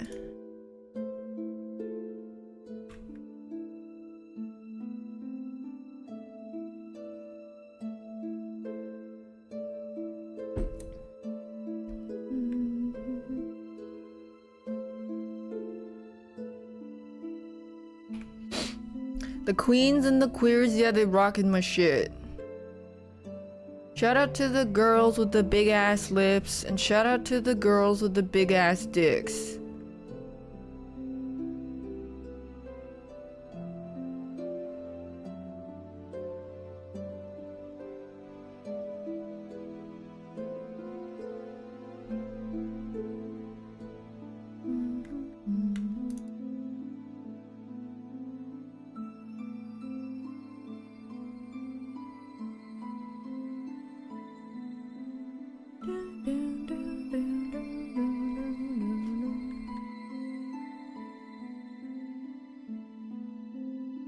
She can't keep getting away with giving her gay fans money through art contests. Shit, my bad.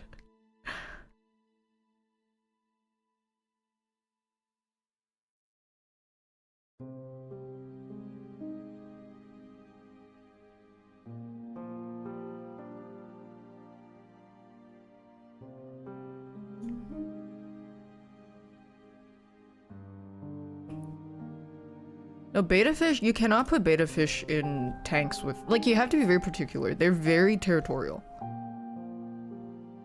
What made me get into rugs? My friend took me to a rug tufting place and I thought it was really fun.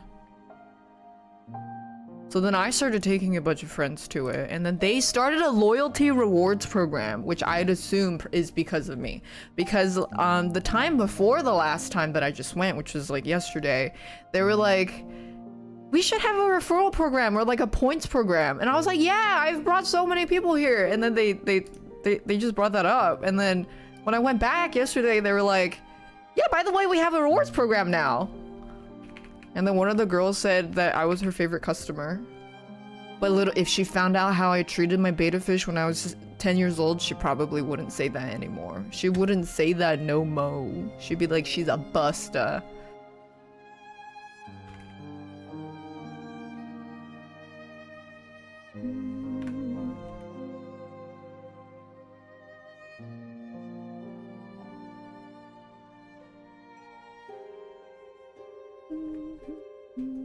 Impossible that person has a job. That's true. Where did the busta come from? I'm not sure.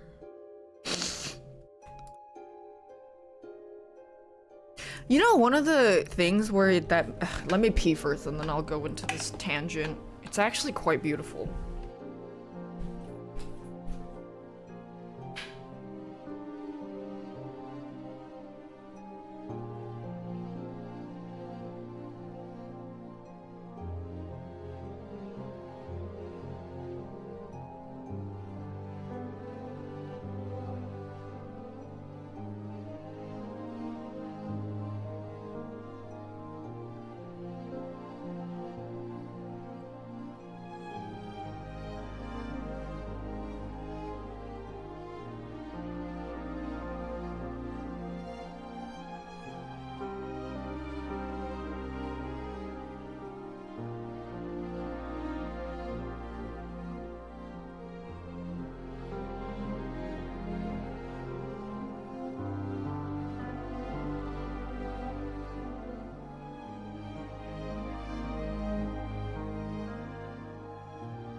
One of the first times I had a big revelation, or is it relevation? I never fucking know. Assassin's Creed 2 Revelations.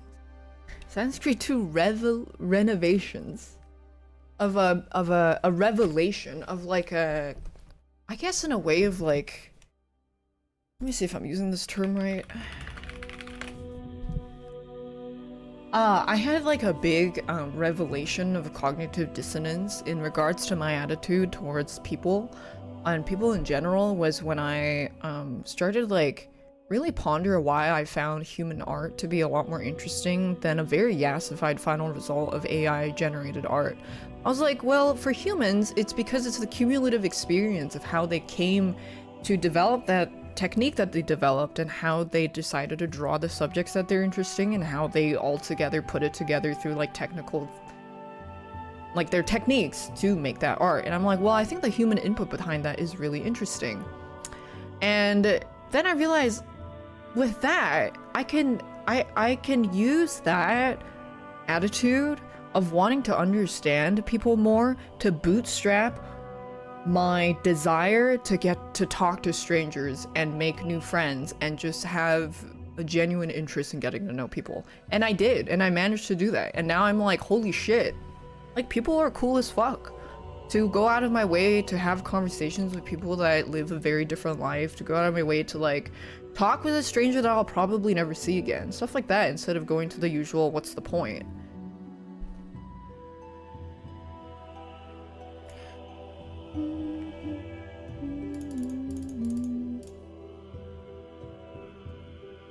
Man, it's like getting EXP. But I think she only wants to understand humans more so that she can trick them and manipulate them, so she has a better grasp of how to trick people. Because I know she's evil.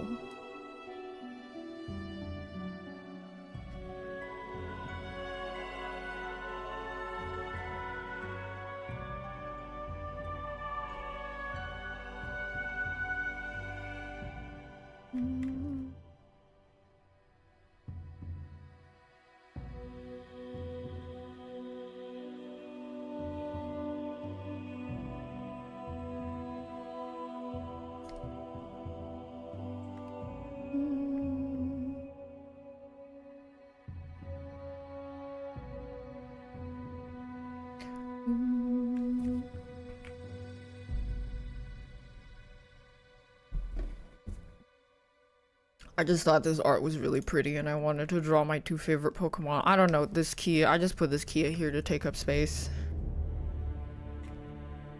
I won't lie. He was an extra I hired.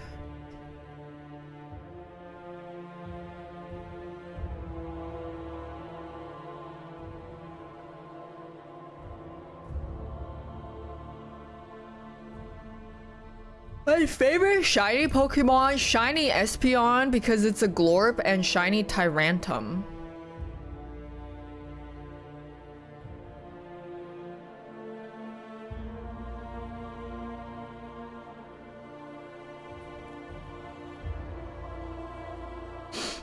Glorping. Wait, what does shiny Jolteon look like? Shiny Jolteon. Oh, shiny Jolteon is kind of glorpy too. Shiny Jolteon looks like when you have a highlighter and you accidentally like got the tip dirty and then it doesn't ever highlight perfectly with the saturation of yellow anymore. You're like, aw, shit.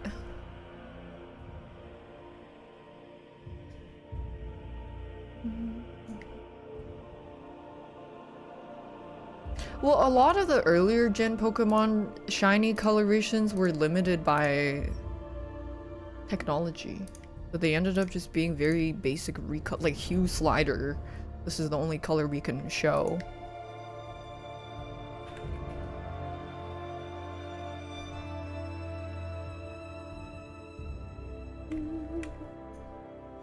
You think it looks awesome?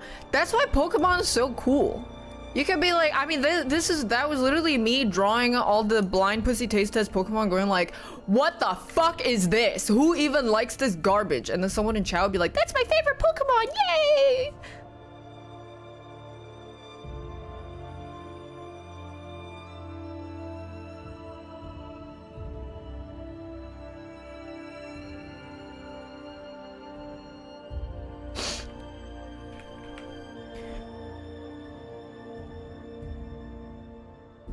Butterfree.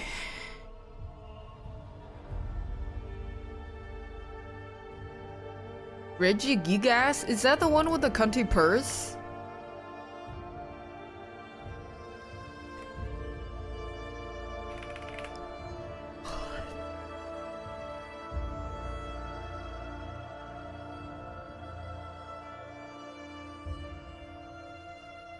My stream schedule, I usually stream 10 p.m. to 6 a.m. And then any time outside of that is what I considered working overtime. So I'll probably not do main games. I'll just do some random shit, like drawing.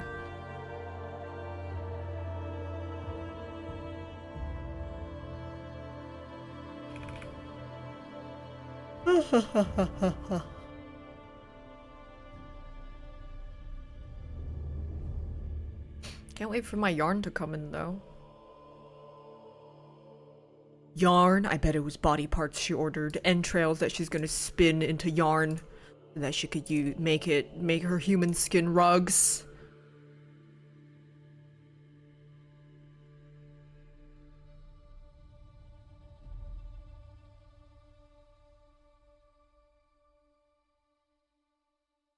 The signs were there, I'm telling you. Can you get one? No.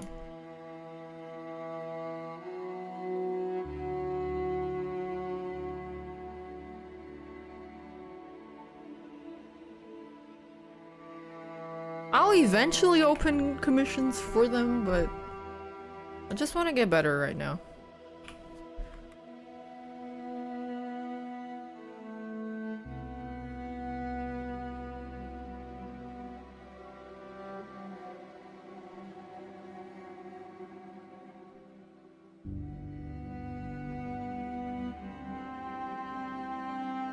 I can't believe this streamer took Wake hostage and forced him to collab. I did. And then he did his desperate for pussy voice, and I did my desperate to inspect ballsack scene voice, and then we had a joint slay where we opened Pokemon cards together.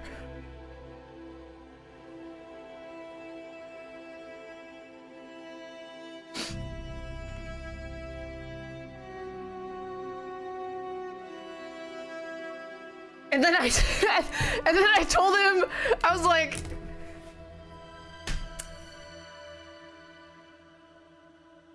well,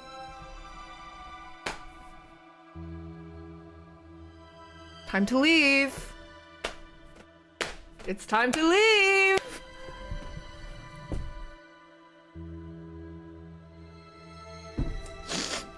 So that I could go play some dog shit Bloodlines.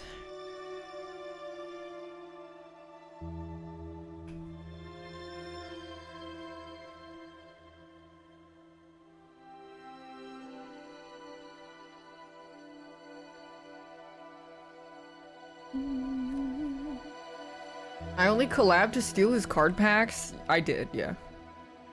I've told him that candidly. Also, I think the speculation of my relationships is also kind of funny because if I went on a hot date with someone, I would be fucking telling you guys all about that. I'd be like, so there's this guy.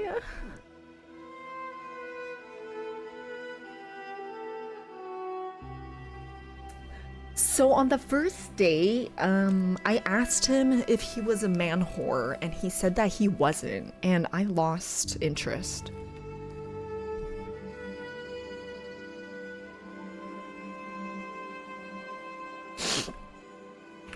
Do you eat pussy goog?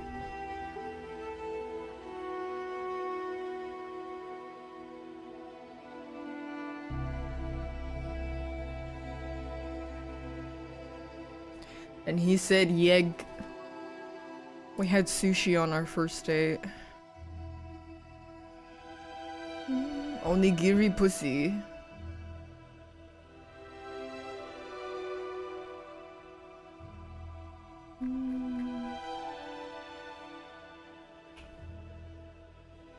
I'm in my Ash Ketchum era, yeah I am.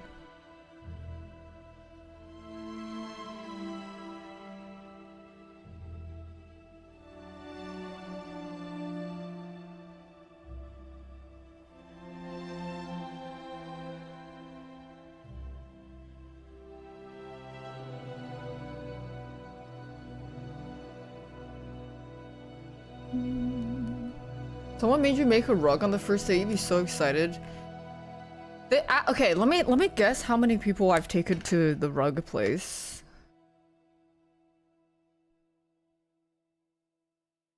Four, five, six. Okay, I've taken 8. Like 8 people. So, some of these people went twice. But I've taken 8 people. And out of the 8, 2 people did not like it. They got like really annoyed at how tedious it was. So what is that? 1 out of 4? There's a 25% chance.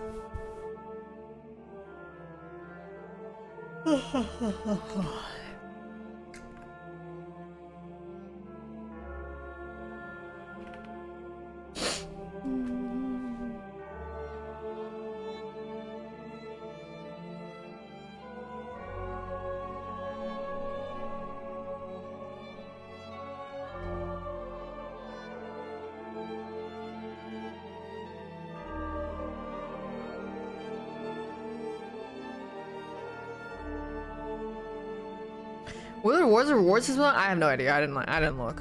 I didn't ask. But the employee was like, I feel like you're a rug sugar mama. You just bring everybody to make rugs and then pay for everybody. And I'm like, yeah. But actually me paying for all my friends is actually an expert tier manipulation tactic, is because when I pay for something or when I pay for friends, it's actually to establish rapport and to make them think that I'm reliable so that they like me more. But what's actually going to happen is that I'm going to build up trust, I'm going to invite them over to make rugs at my place, and then I'm going to turn them into a rug.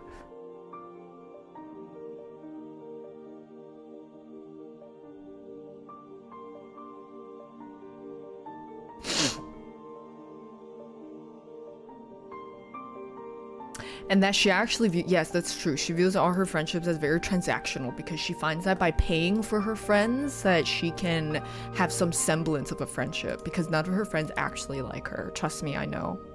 Because you can tell in this timestamp at approximately 1 hour, 43 minutes and 72 seconds and 23 seconds in that her friend actually glanced at her kind of weird and then broke eye contact. So this is actually a tactic that I learned from JCS. It means that they are uncomfortable.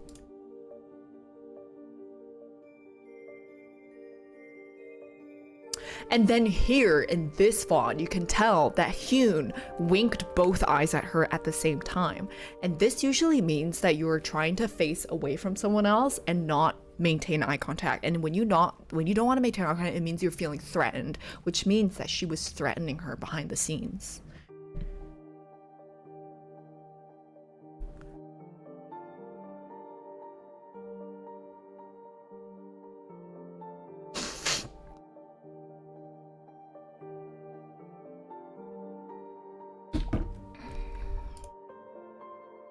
Yeah, his eyes dilated.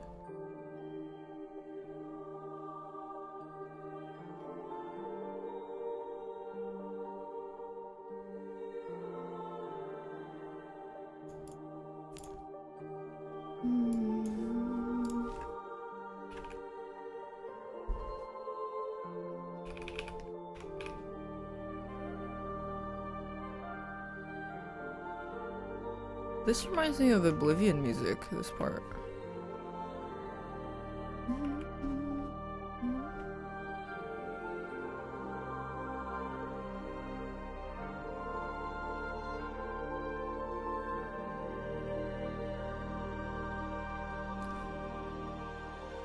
The da-da-da-da part.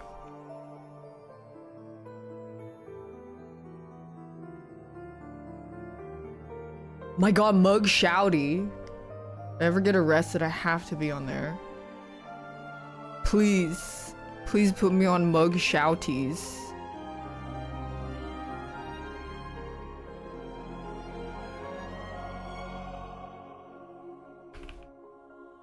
Mug Shouties.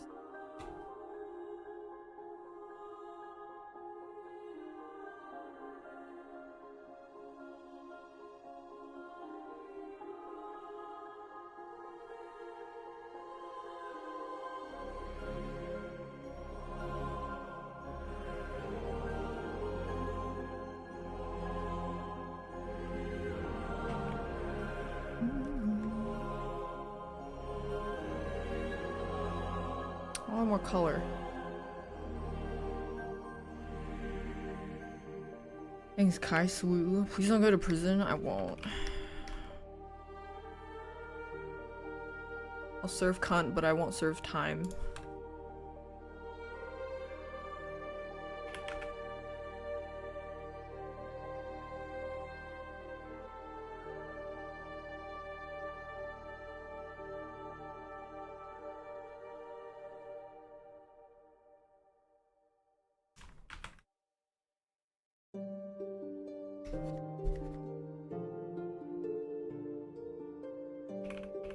I went to prison, what would it be for? I don't know. Unauthorized access and ownership of a...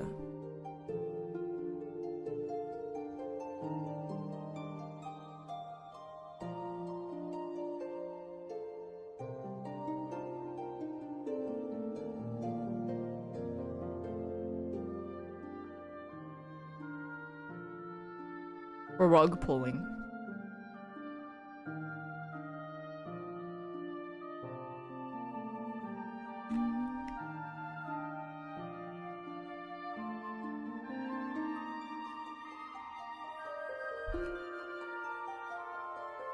Dun, dun, dun, dun, dun.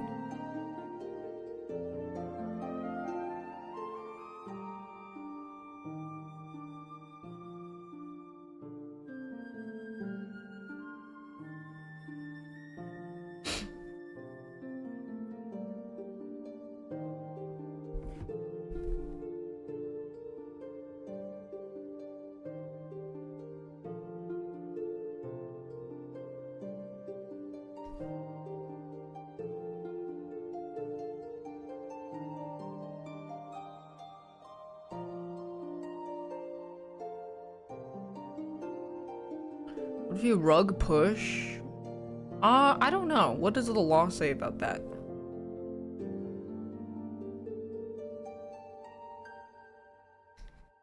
No, no, no, no, no, no, no.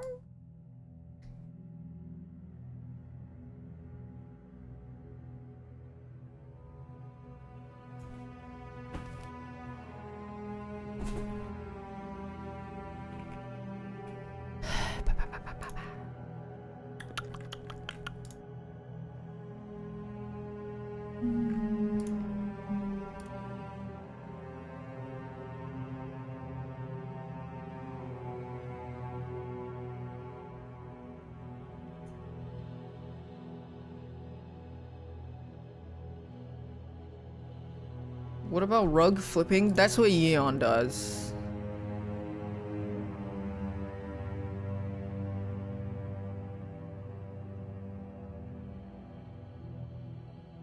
He flips rugs.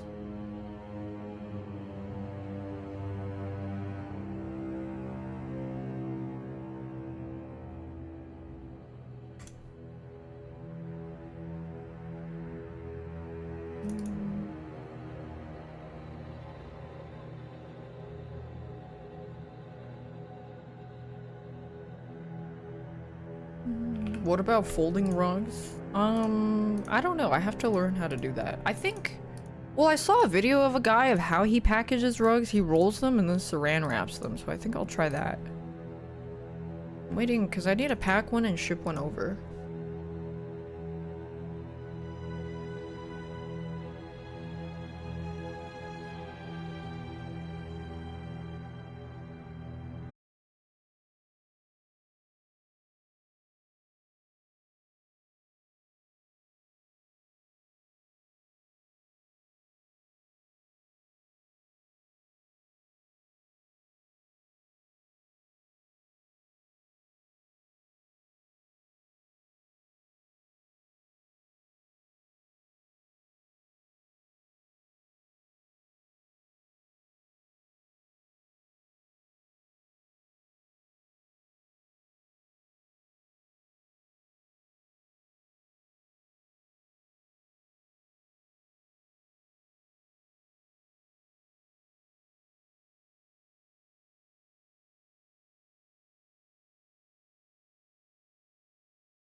and frame it and then give it to Wake.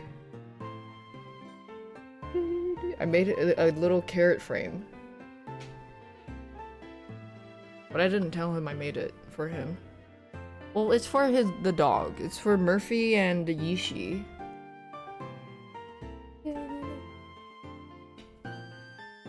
It was fun.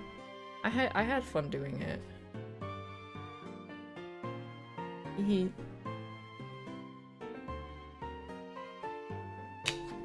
Are Seer and Wake gay lovers? Yeah.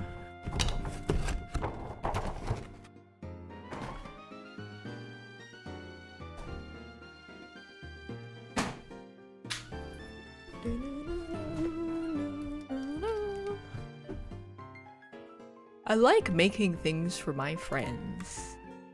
Yay!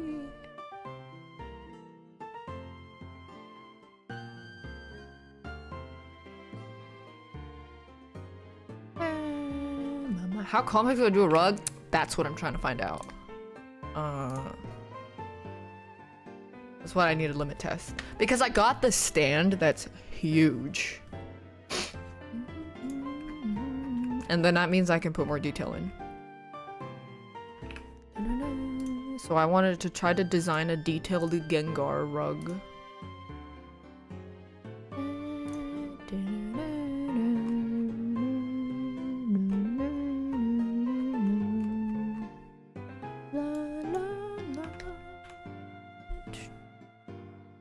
Nail proof? No. But with the bigger rug, it's less likely that I'll touch it, I guess. Youch!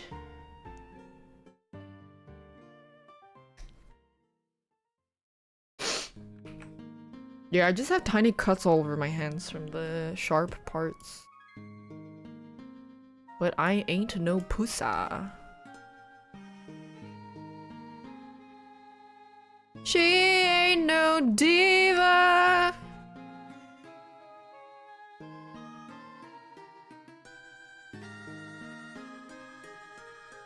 I haven't burned myself with the glue gun since that time. It's not the rug that's sharp, so basically how it works is you have to stretch this canvas you have to stretch it pretty hard, so make sure there's tension on the base canvas. And to make sure that it stays stretched on the stand, there's nails on the outer side that point outwards to keep the tension on. Yes, and that I didn't like child-proof it, so whenever I'm G-clamping the stand to the desk or moving the stand around, I accidentally scrape myself a lot. And it goes, youch!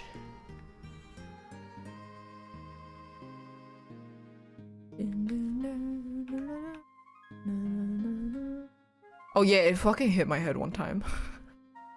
Which was kind of funny. And I go tsk, tsk, tsk, tsk, tsk.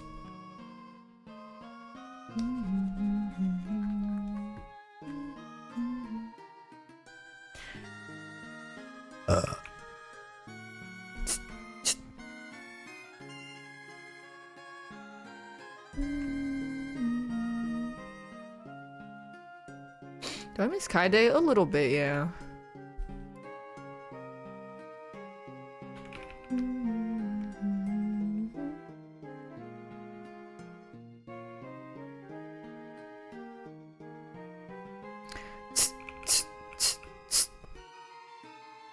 Only a little. We're not friends anymore. But I don't have any hard feelings towards her.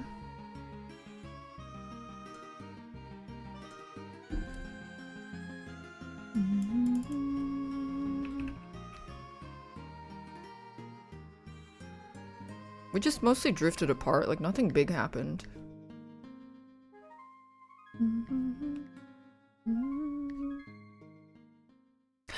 Okay, so now I can talk about... Okay, so I don't have any hard feelings about Kata. Like, when we decided to shave her head because of her cancer diagnosis and everything, like, Mizkif really wanted to join and shave his head. But like we didn't have a group chat or anything. It was like me and Kaide, we talked to each other about it. And she was trying to schedule with us, just like separately. And I was like, it's just too much. Like, do you want me to just come over and we'll just do it? And she's like, okay, yeah, sure, whatever, we'll just do it. So me and her, we just shave her head. And then Miz shaved his head separately, away from us. And then when people talked about it, he just got lumped in. And I will admit, mildly annoyed. Because I was like, you were not there.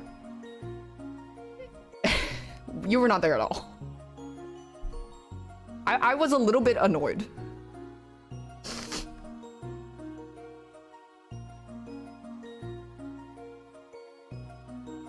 I think he just wanted to, I think he wanted to just be involved.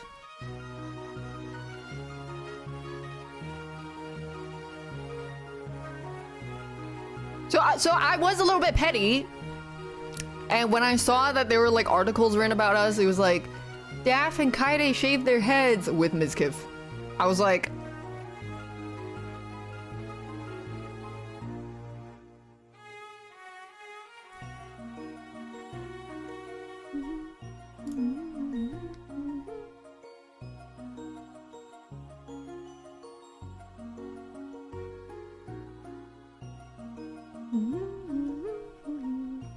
I mean, I didn't think shaving my head was a big deal either. I didn't really care. I just thought it was like a girly thing together.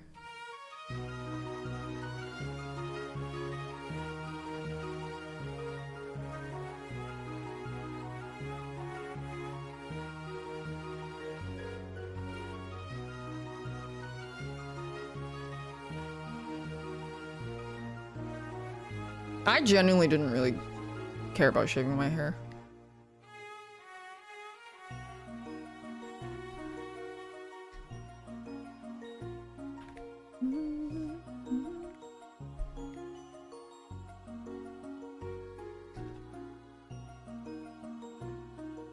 Will I do it again?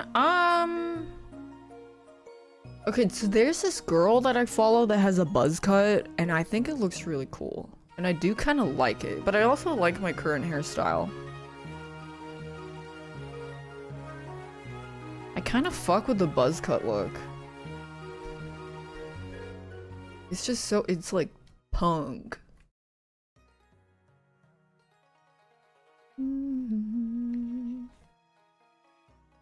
Are the wigs? No, they were all like shitty Amazon wigs.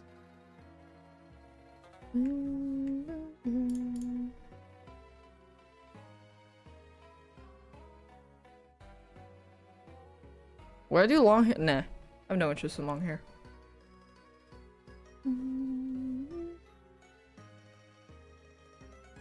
Well, the hair that I really like but I can't obtain is like really short, but it's flat against your hair. But it doesn't work for me because my hair is like really thick, straight Asian hair. So if it's really short, it's just like a porcupine. So that, yeah, pixie cut won't work for me. I don't have the right hair for it.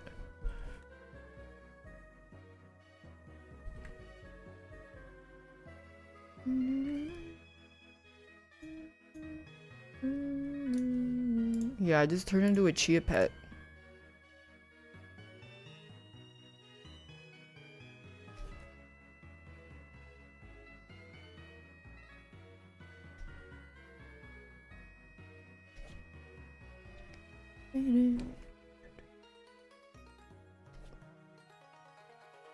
Where is my dot brush?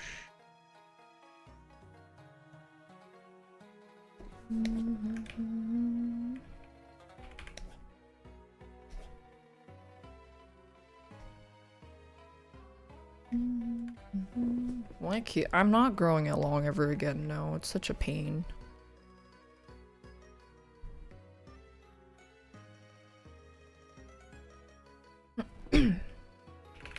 I really like this length.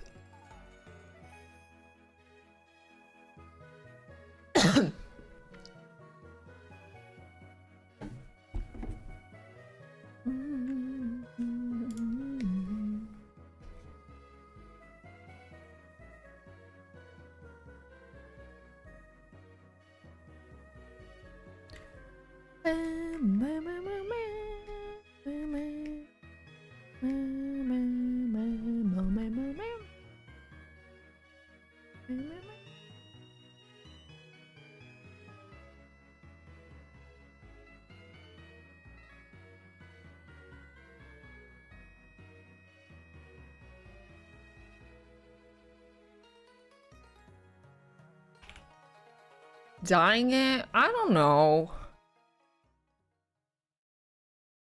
Oh, it's just I was really I mean one of the reasons why I didn't really care about shaving my head was because it was severely damaged from the pink and bleaching.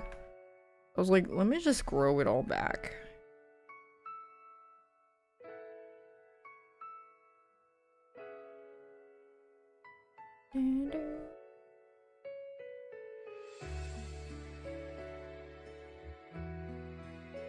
But my hair was so gummy and it made me sad. It like broke my heart when I was running my hair, like fingers through my hair, and it was like, it felt like it was just sticky. And I was like, but that doesn't make sense. It's why? I washed it. Why does it feel like that? Yo.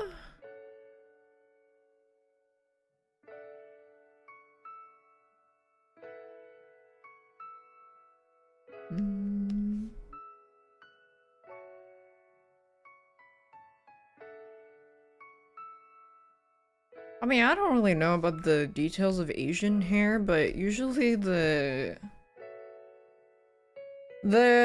Japanese and Korean hair colorists that like specialize in hair are gonna be a lot better at dyeing your hair color.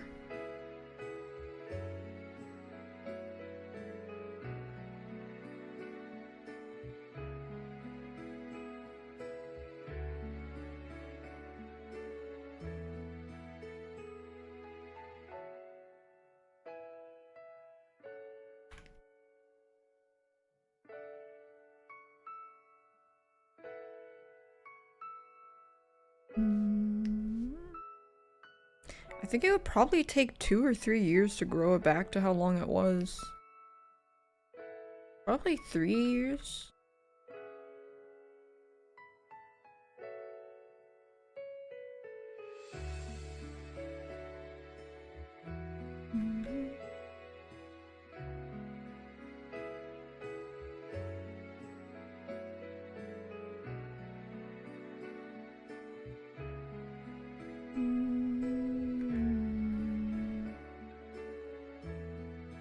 Well, yeah, you got like, there's like the really thick Asian hair and then there's the thin Asian hair.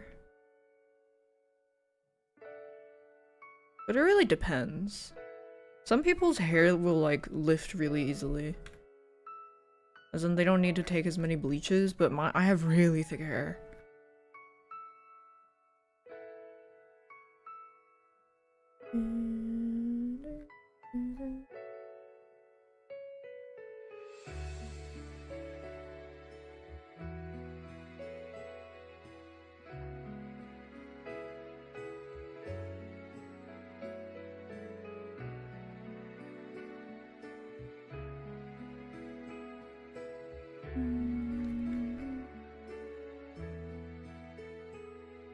Well, I won't have to worry about my hair thinning for a while at least.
I want to make some dots brighter.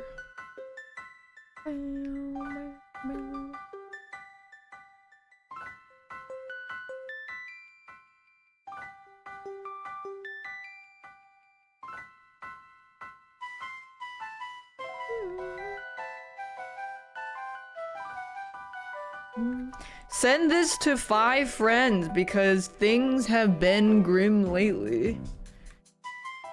It's clobbering time.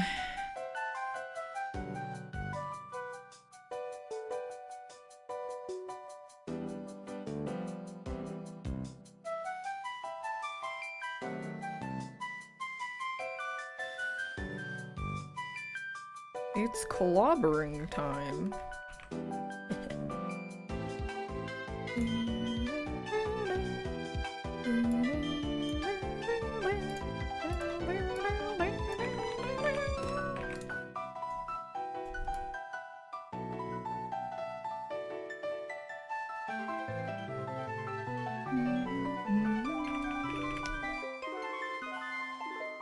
Really, I wonder how they animated that. It's kind of impressive.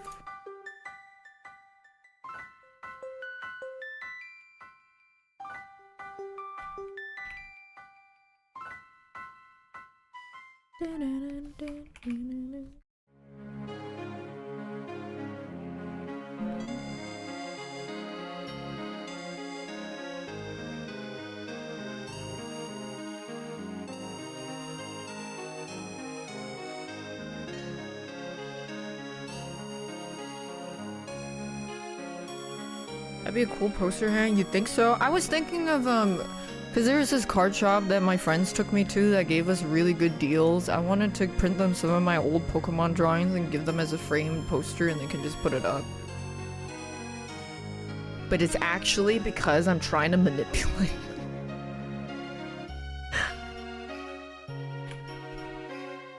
Actually because there's a grand plan and scheme.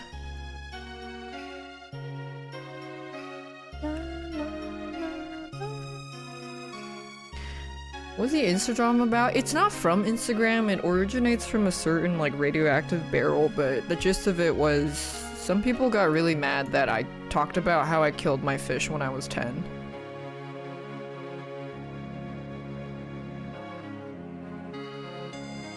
Which is something I've talked about on stream like a couple times. I remember talking about it at least 3 times.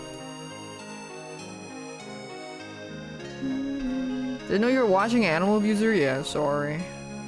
But it's okay, we're commemorating Robert.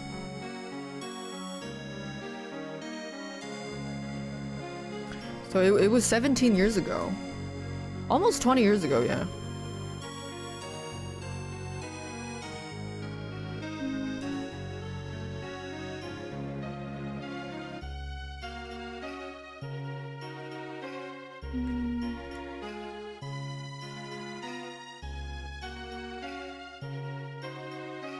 Cute.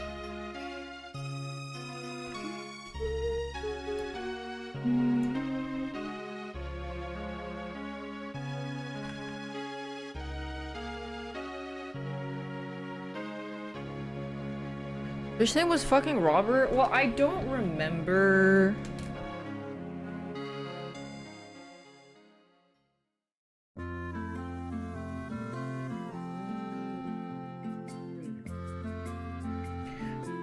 I have to go get my food.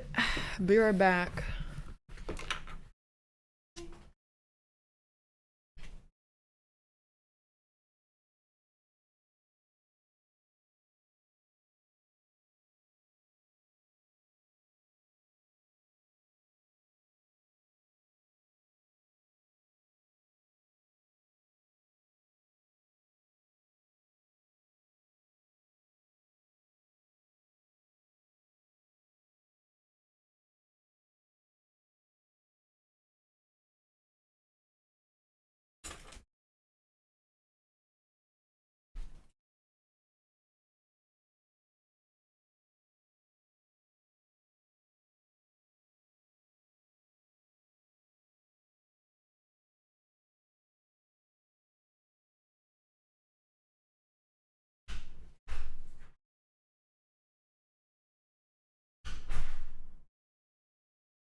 Food break.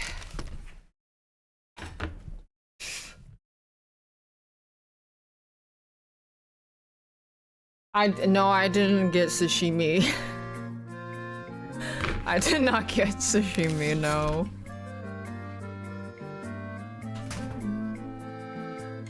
Oh my god, I was just talking about how I really wanted an aquarium Pokemon card page. But it's because it's actually the trophy of how many fish she's killed when she was a kid.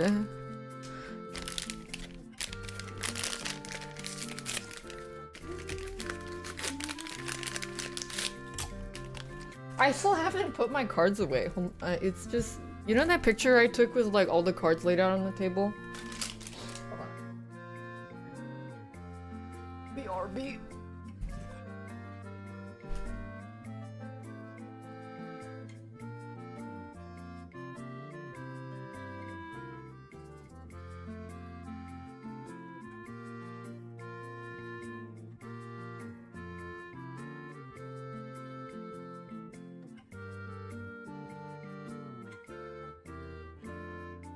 Lawbird. Did they give me spicy sauce? I don't think they did. What kind of tea? I got peach tea. If you ever go to a tea store and you don't know what to get, my favorites are peach oolong. Oolong. If you want latte, like milk in it, oolong latte is really good. Peach oolong latte. I usually get it either half sweet or less sweet.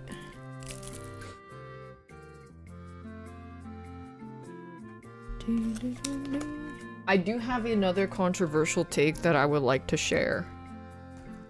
And I hope I do not get vilified for this.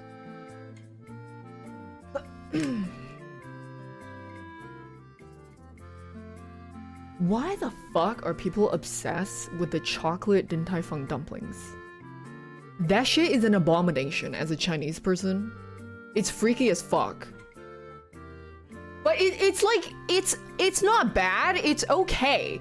But I would say 90% of the people that I go to Din Tai Fung with fucking love those. Like, they're a feral for it.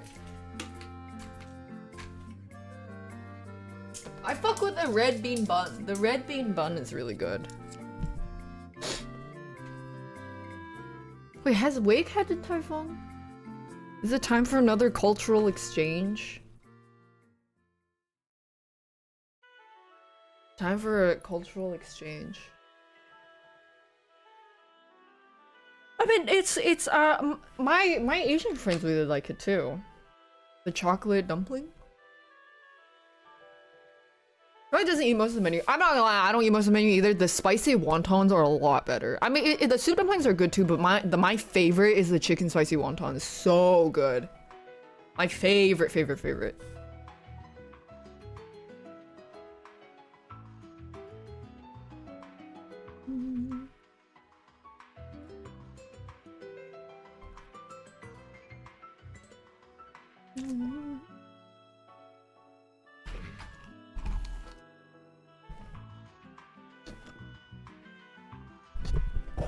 I do like Din Tai Fung, I'm not gonna lie.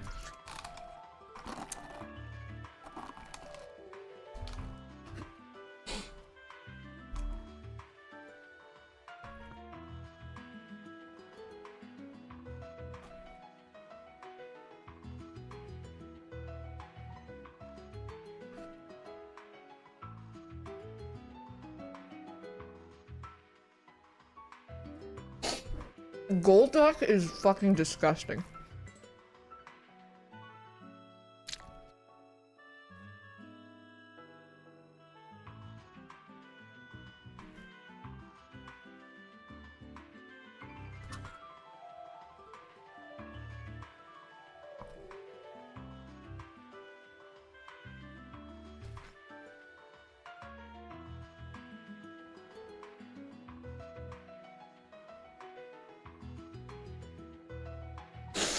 I think my favorite cuisine is probably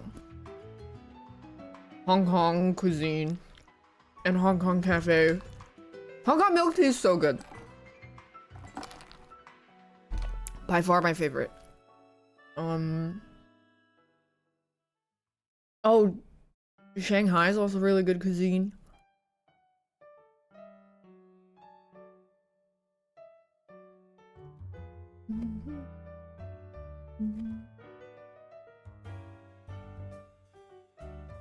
I like Viet and Thai food a lot too.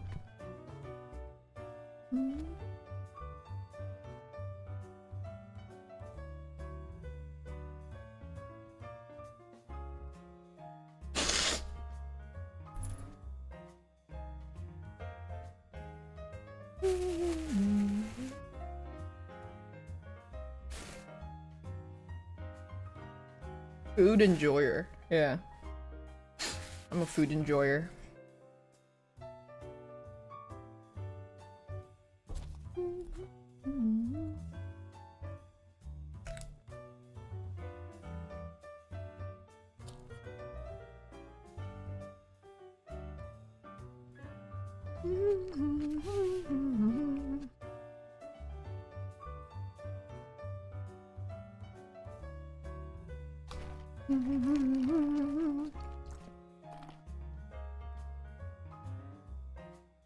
No darn man, yeah. What's he up to?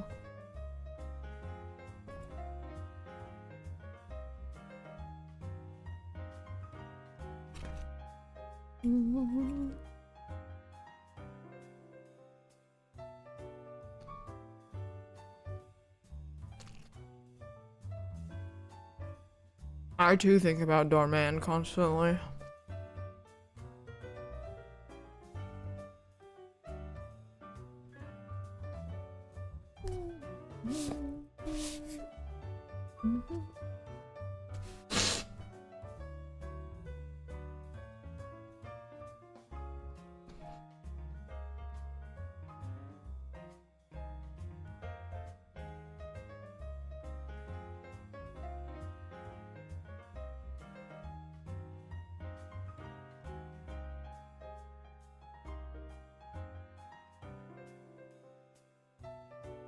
Yes, I'm a witch and I keep dead bodies in my cupboards.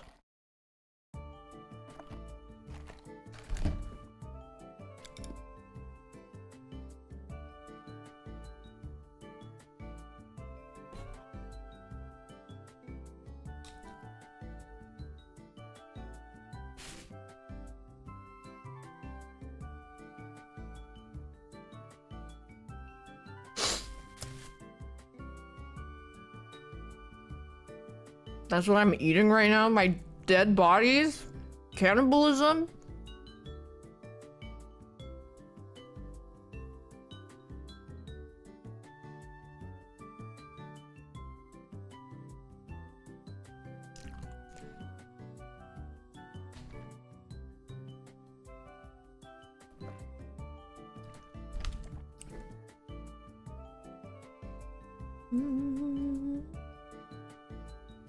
Shout out vegetables.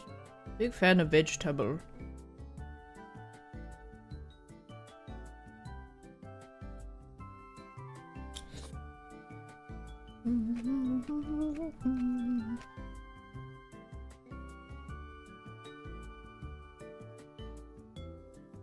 People with no heart eat sometimes, that's true. Don't joke. Joking is for people with no empathy.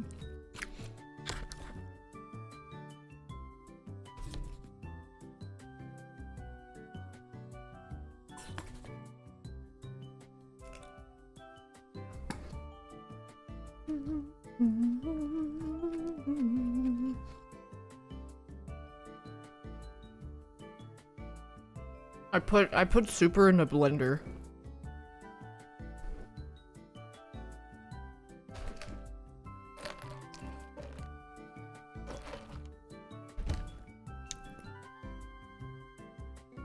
Did he blend? Yeah.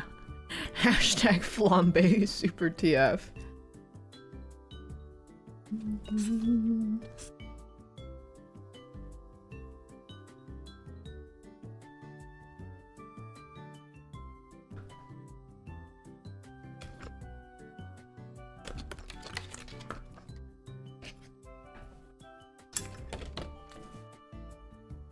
Do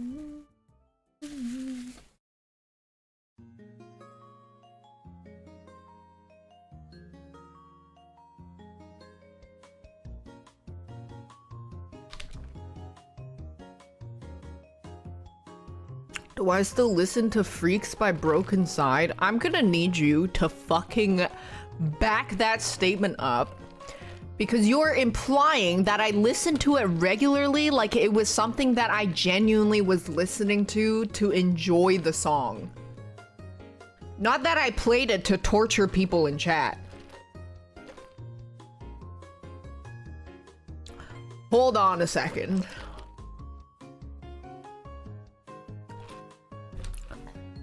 Bear heart attack. Is that another animal abuse claim? Yeah, I noticed she would always watch this video of a bear having a heart attack and rolling down the hill, and she would laugh. That is so problematic. Girl.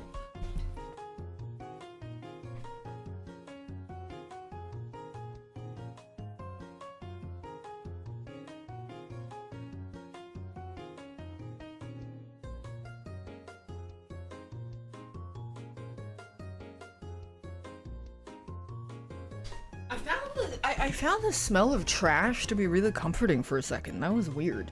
The trash bag, when it's new, has a smell.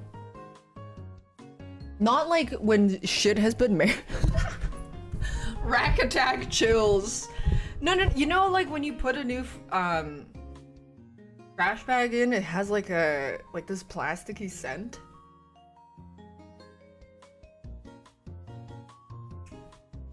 I'm raccoon posting.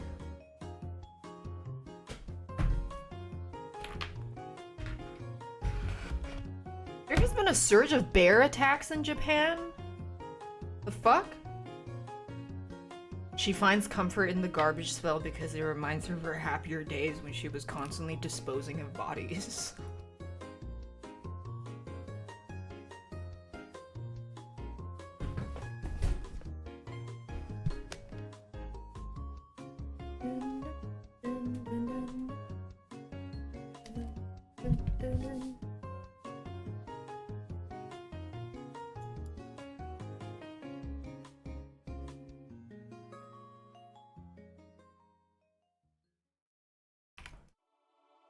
Scented trash bags?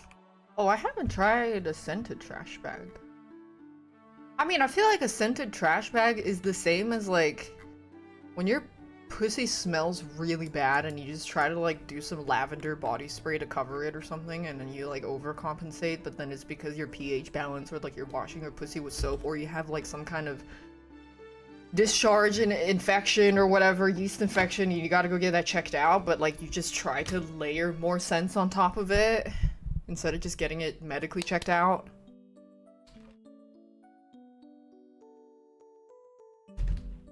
Pussy stank?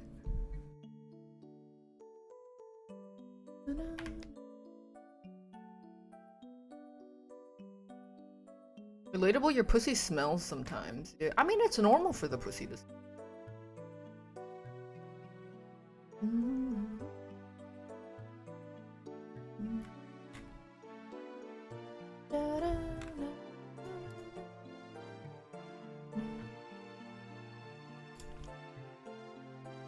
Read any manga? No, I haven't made time to read shit.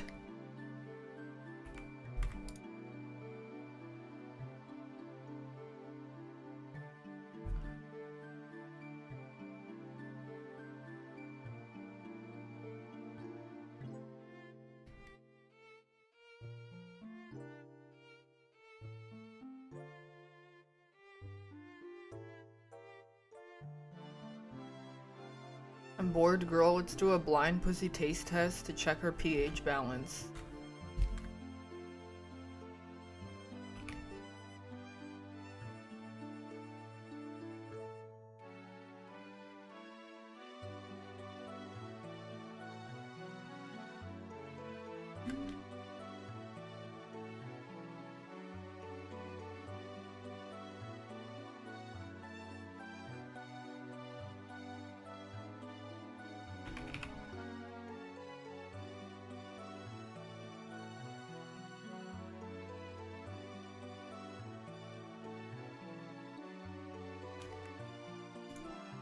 Taste the blue waffle? I hope not. You know what's kind of a lost art is like those. When you saw blue waffle in like 2006 or something, that shit was not AI generated. Like somewhat, it was either a very well edited photo or it was just real. Which both is kind of impressive.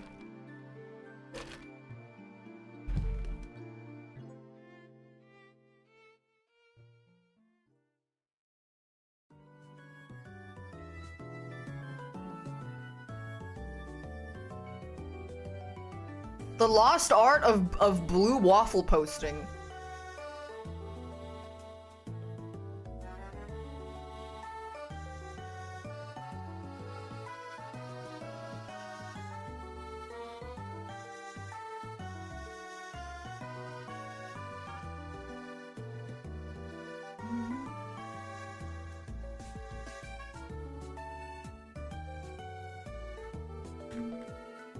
You've never seen blue waffle and you never will?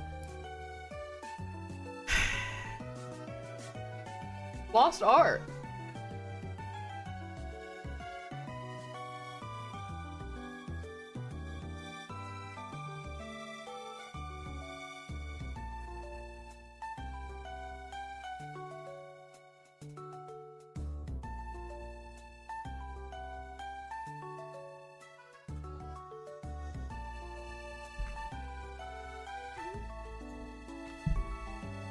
What makes it a waffle? I'm not sure.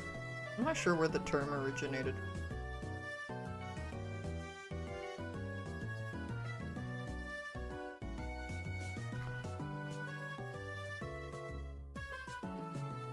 Thank you, heart. I do hope my yarn arrives tomorrow.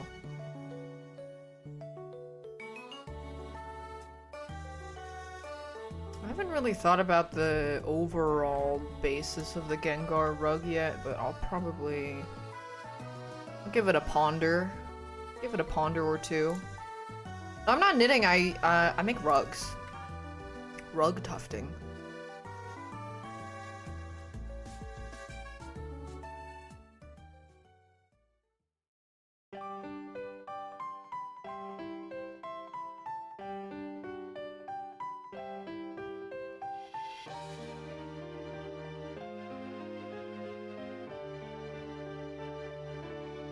Rug tufting is very fun. Well, there's a 25% chance you might not like it. From my personal testimonials that I've gotten from people that I've invited to go rug tufting with me, 25%.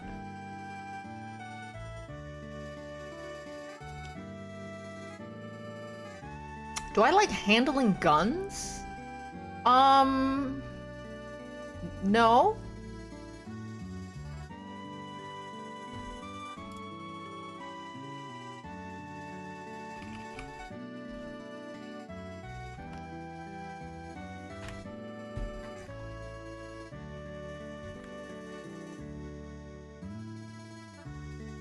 Do I wear any fragrance? Yeah, I love Sauvage by Dior.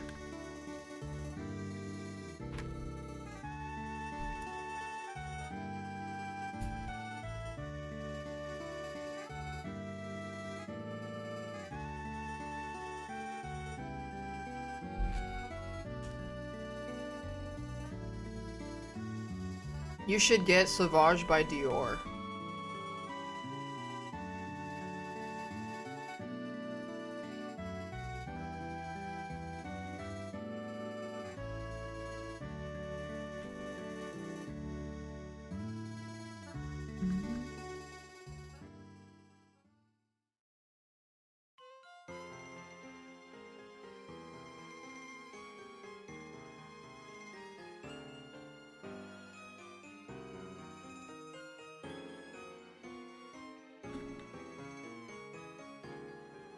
I don't think incels wear Sauvage by Dior.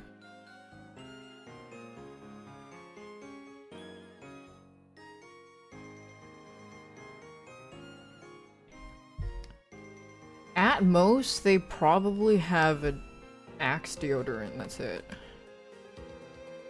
Or Old Spice, I don't know, that's it. they would have anything else.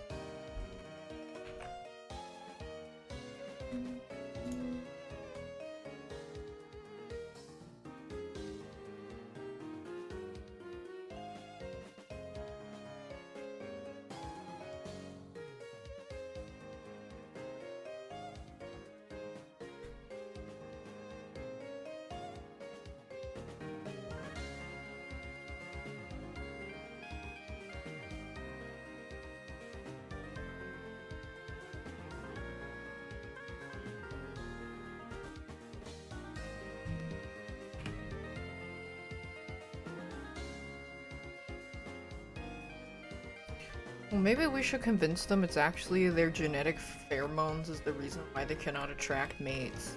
It's because they're genetically inferior because their pheromones are very off-putting. So that they should give up and never try to improve. Well, I don't think that would take much convincing. To adopt that attitude to begin with anyways.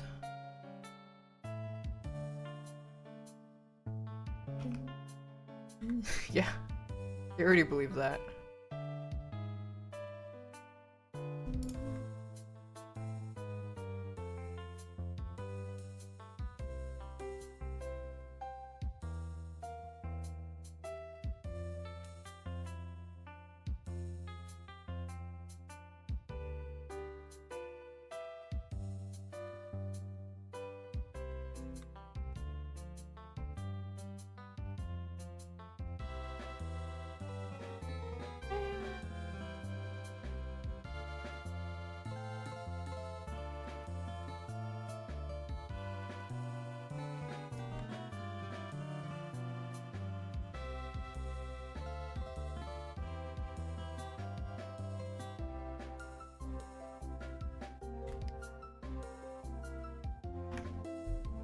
Predator eyes? Something the top 1% of men have 90% of the woman. I don't know.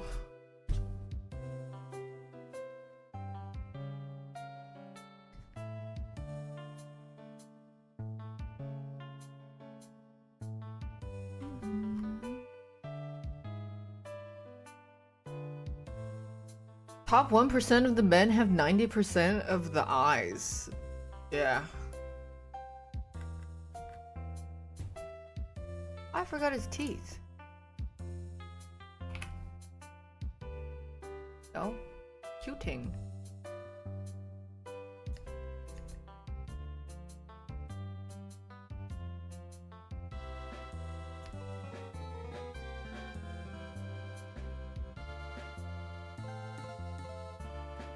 Guy's sad because he can't see the stars.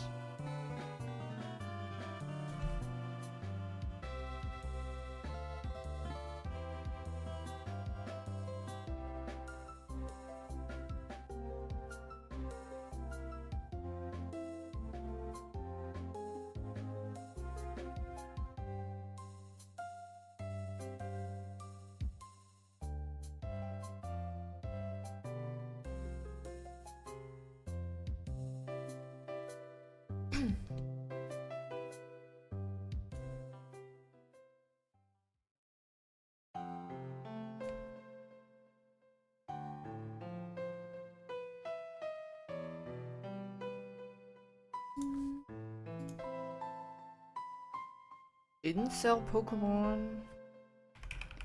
I don't know. I feel like...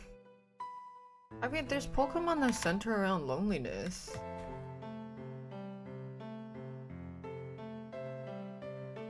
Sweaty, it's problematic for you to draw sad Pokemon.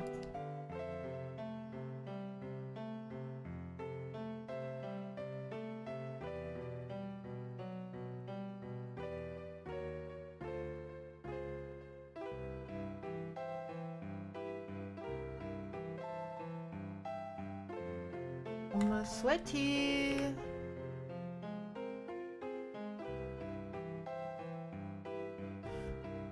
Yeah, Skeleton, I'm getting canceled again in the for the fourth time in my streaming career, because this time was because I talked about how I tortured and killed my fish when I was 10 years old. And how I grew up as a very isolated child. And how I am not that 10-year-old from 17 years ago anymore. But there's just been the usual suspects that have been on my ass about things, because there's not a lot to like come after me for, so there's a lot of mental gymnastics and grasping at straws.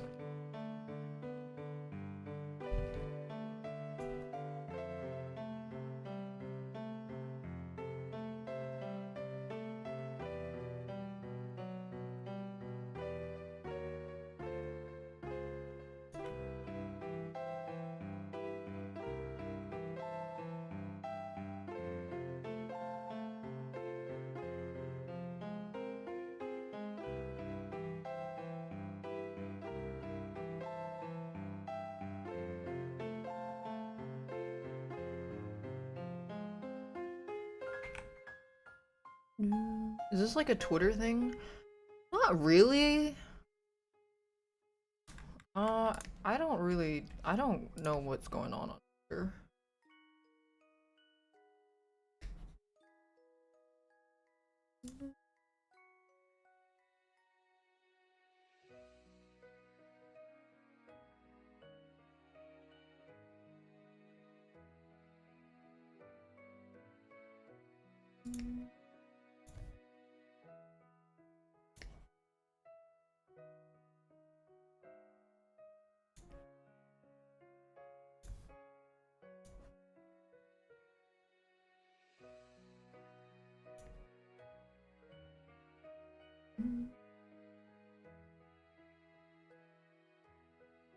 It's on YouTube comment. Well, that's because it's like a brigading force of people that have been trying to get me canceled for the past few years.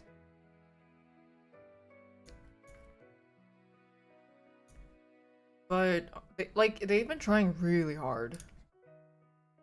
But nothing happens, and I guess it makes them upset.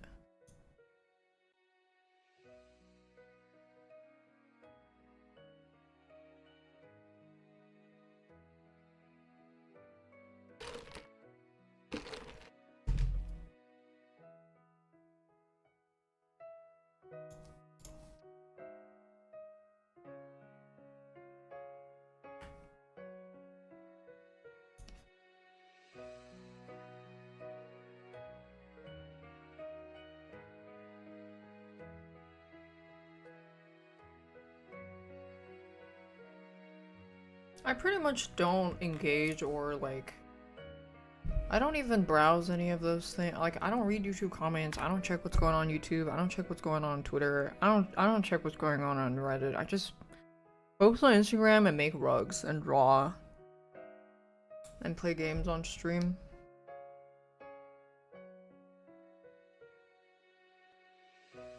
Very distant from the discourse. Yoon! Greeting!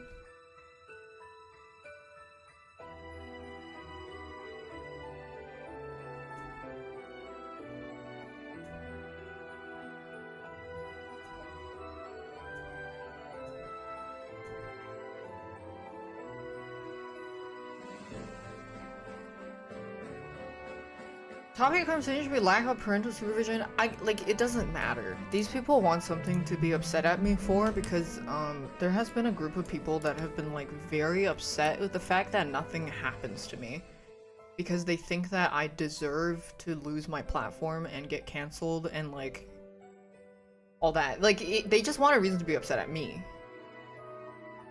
But because nothing really works, they're trying again.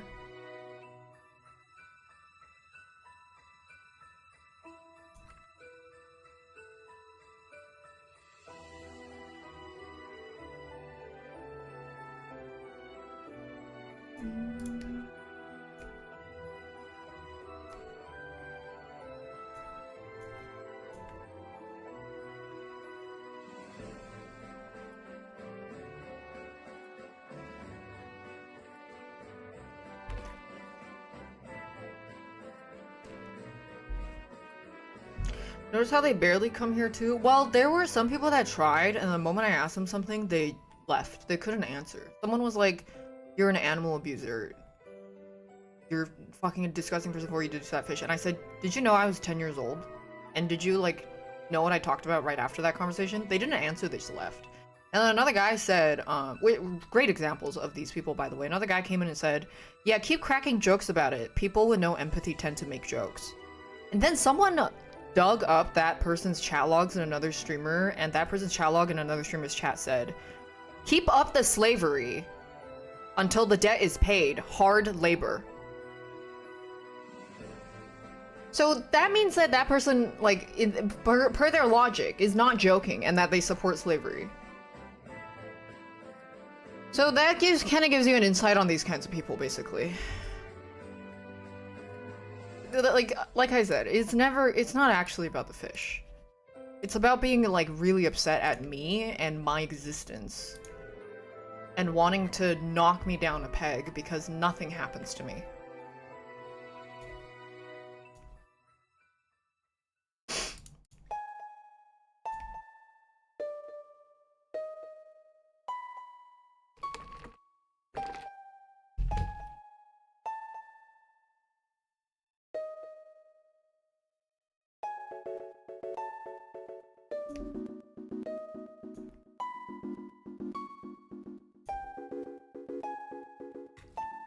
Thanks, Mally-chan.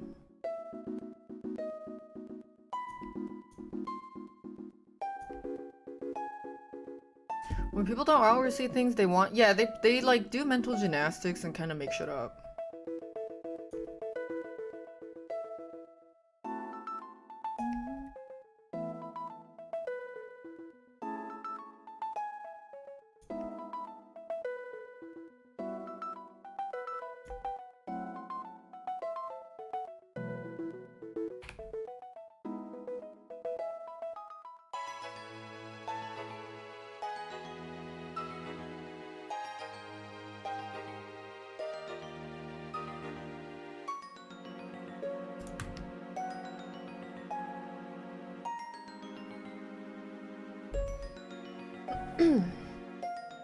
They make sure, yeah, I mean, that's why, like, when you notice these kinds of discussions about me come up in other circles, people are like, "This is so unserious." Like, really? And they just kind of, they get laughed at.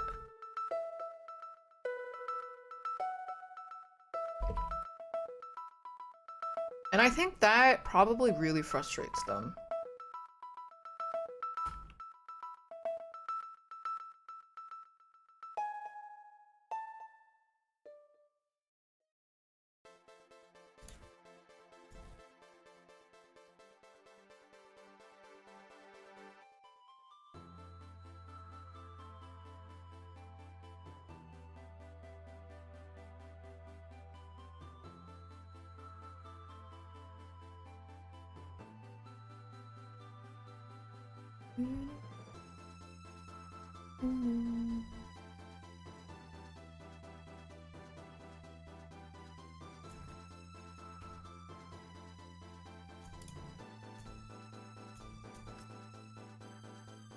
Some of them can't even TLDR why they call me racist. Yeah, I mean, I have seen in the past this kind of that like being brought up in like in Twitter circles, and then someone would be like, "Oh, why is she racist? What did she do?" And someone would be like, "She called Redditors no-purpose flour," and then the other person would be like, "Are you fucking serious?"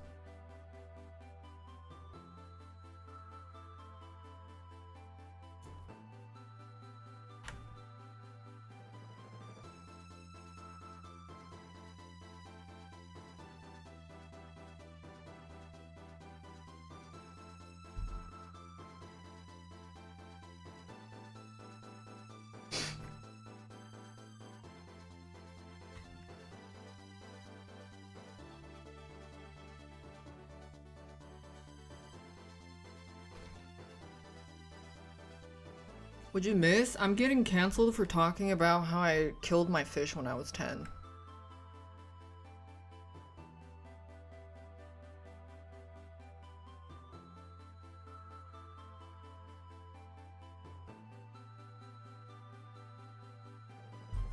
Or like they're trying to make something out of it.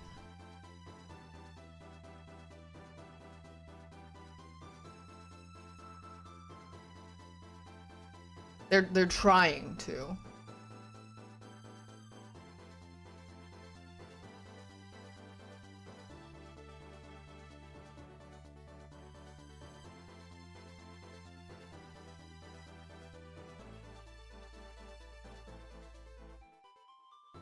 I've told this story several times. I have. I remember some people in chat making a joke about the straw.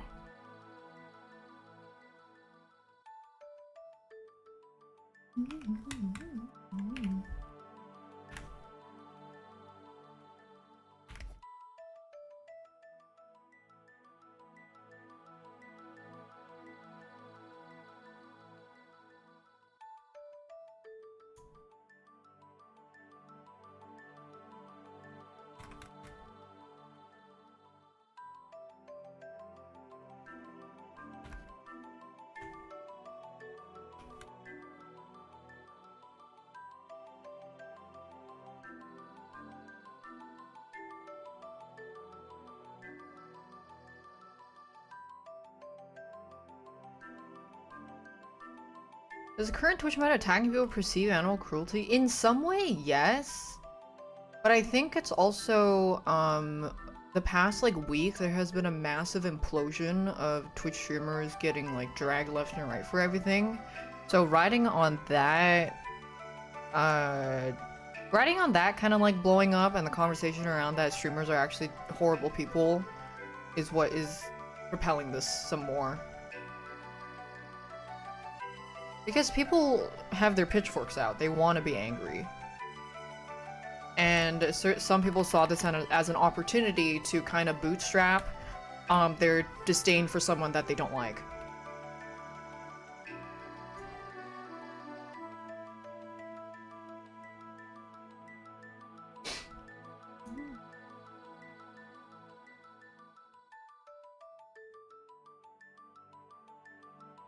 Yeah, they're trying to get more usage out of the pitchfork.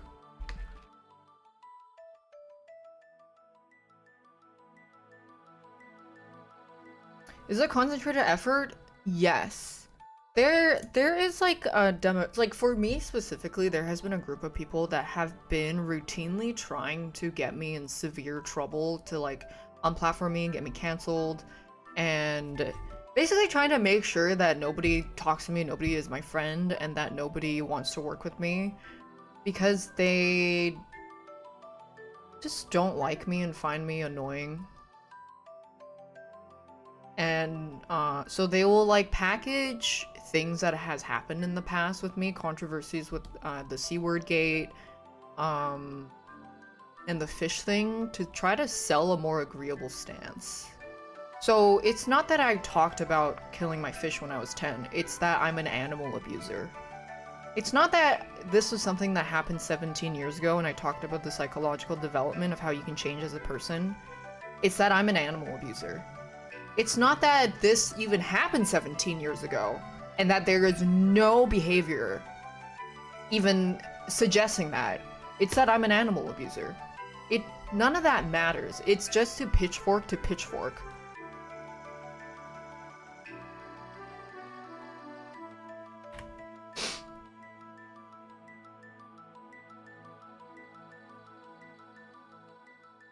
It's not exactly Twitter users, but it does bleed over Twitter. It originates from Reddit. Yeah, it's like packaging a lot of like nothing.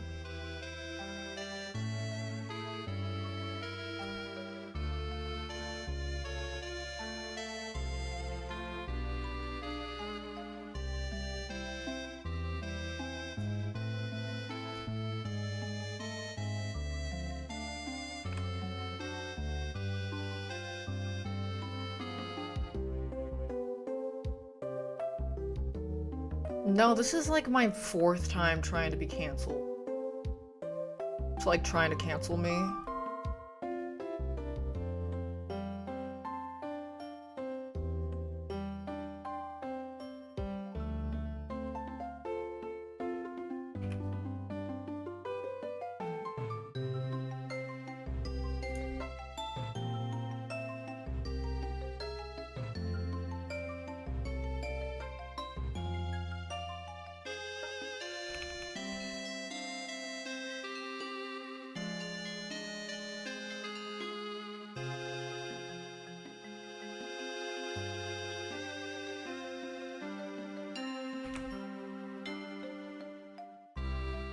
It's all old viewers and 6 years. Well, I can give you a little bit of insight, and you can interpret it to however you want.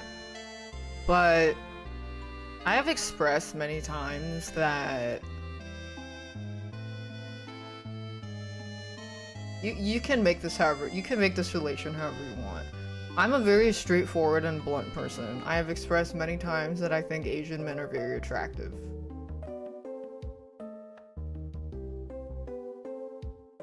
Some people get really mad that I say that, and that I find Asian men very attractive.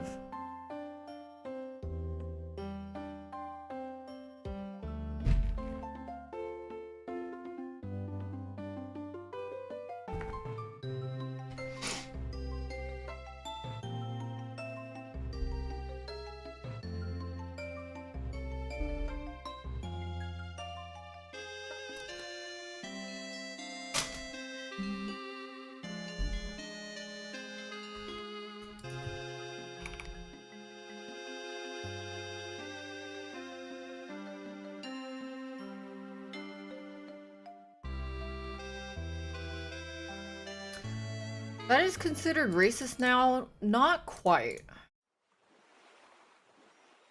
No, it's not that. You're gonna have to put on your thinking caps a little bit.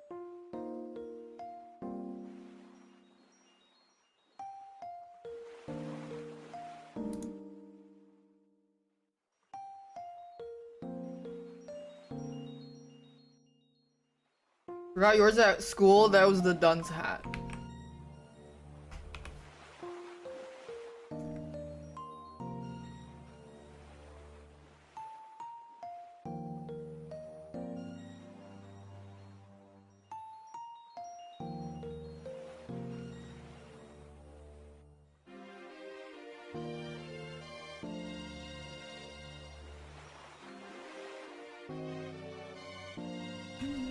Took home the dunce cap and not the thinking cap? Shit! That doesn't mean I don't find other types of men attractive. I just find Asian men the most attractive.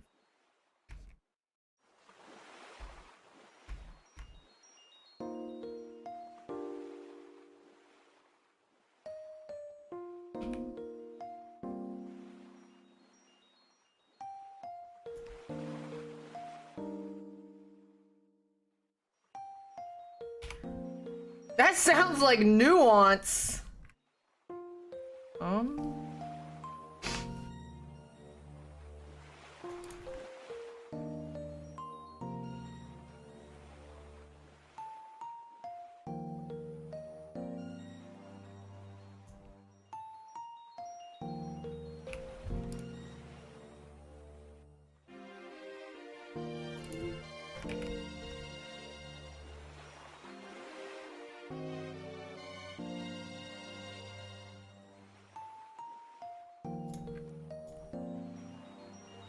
Blur outline layer? I don't really like having that.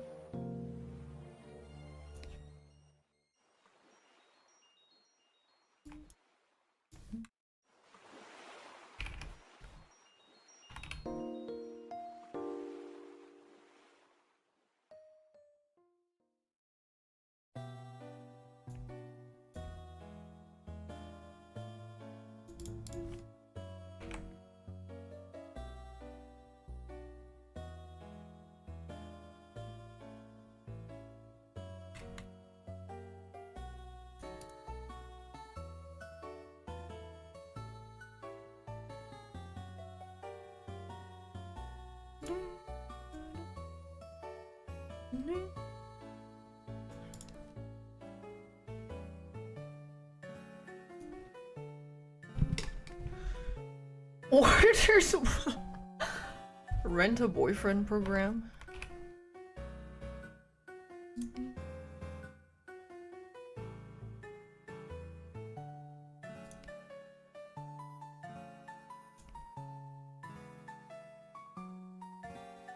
Two pussy rolls, please.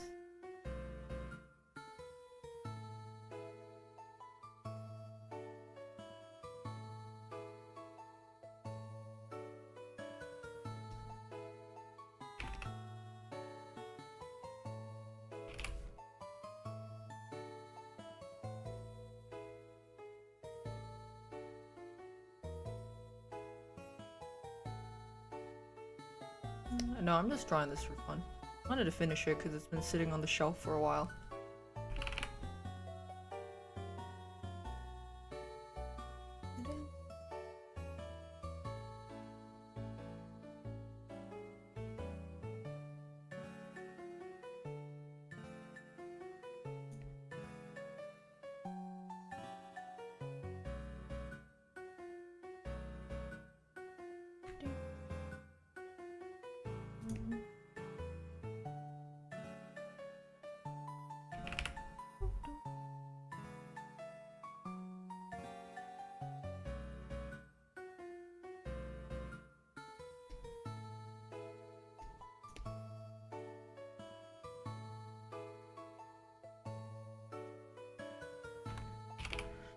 Quagsire enjoyers, oh, very nice. Mega Victreal is choking itself? I thought that's what they were going for. Cause it's like his stomach is a pouch.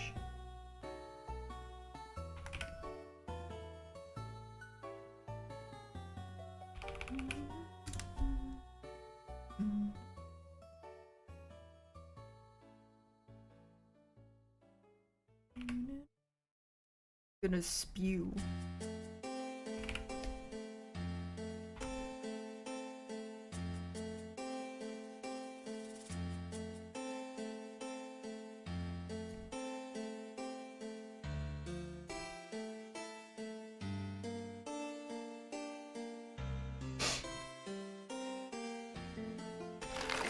Thanks, Bambi.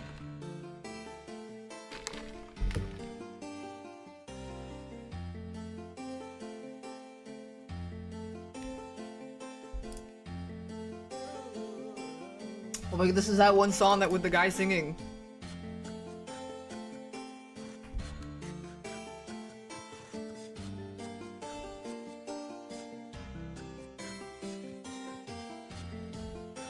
Here it comes! Okay, it's not here yet. Getting ready.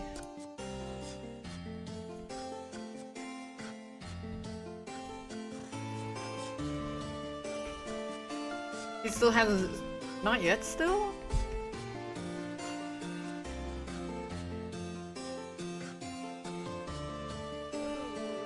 Wait, I hear him, he's warming up.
I was 10. Anything else?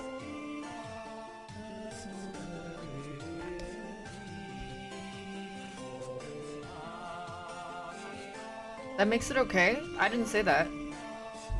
Do you actually want to engage in a conversation about this with me, or do you think you're gonna back out?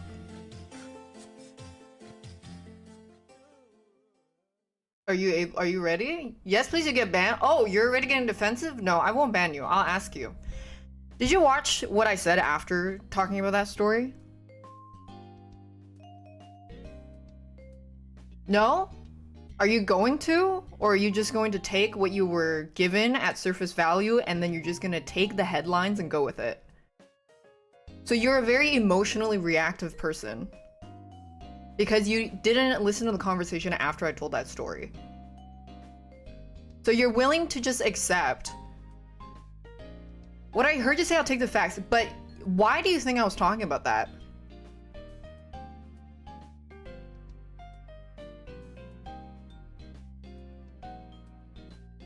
Because it's funny to me? No, that's not why. Wake asked me what was the worst thing I did as a child. I answered him, and then I proceeded to talk about how children can grow up with no guidance and have very stray morals that are not okay, and like grow up very disturbed as that manner. But you have no interest in finding out that. So you're willing to just take that because I talked about it at all, so it's okay. No. Never said it was.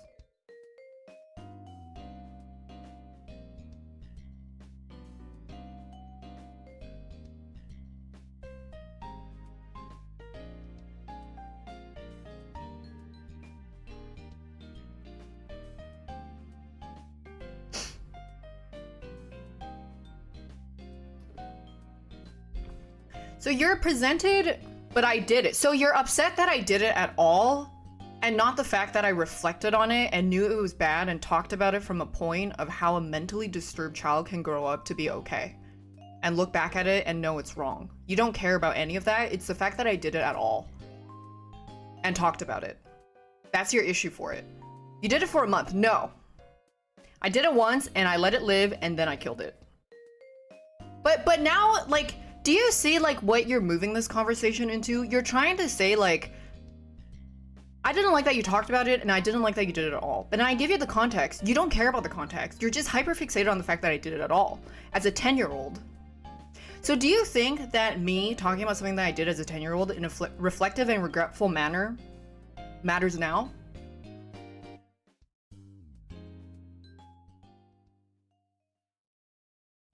Ten-year-olds don't know right from wrong? No, 10-year-olds do know what's right from wrong. But you don't care how we reflect on it now. Your sole issue is that a disturbed 10-year-old did something that was morally incorrect.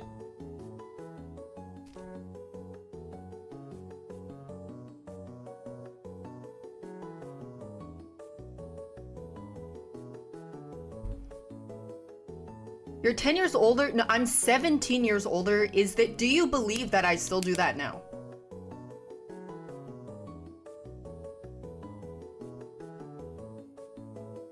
Hopefully I don't. I do not. Do you think it's fair to assume that I still do that now, considering, given the context of the environment? How would we know? Because I talked about it. Immediately after the conversation where Wake asked me, what's the worst thing I did? I said, this is what I did. And then I talked about, but that was when I was a child and I lacked guidance. So do you know why that context matters now?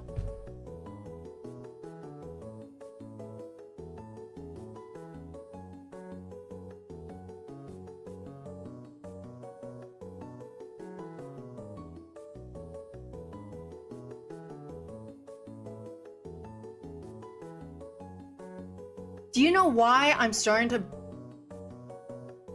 Do you know what I'm asking?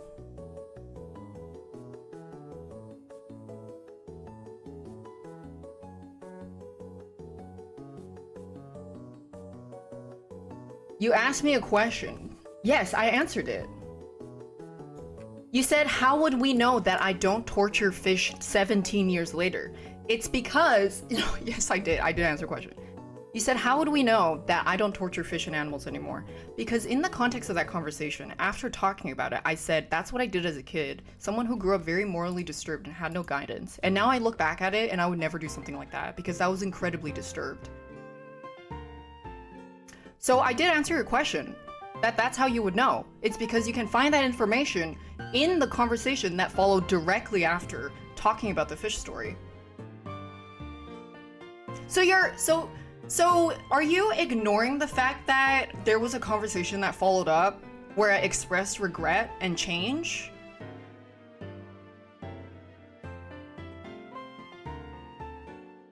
Does it matter to you that I expressed regret and change? No, does it matter to you that I expressed regret and change immediately after that conversation? But why do in the first place? I already explained.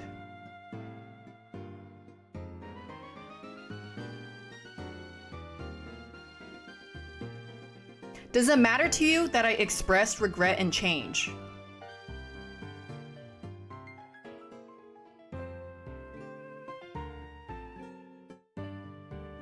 You got sexually assaulted at 4 years old. Should you do that to other people?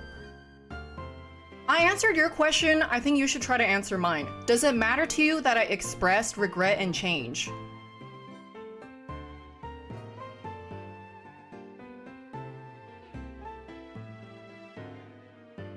But you're 10. Does it matter to you that I expressed regret and change after that conversation where I talked about the fish incident with Wake?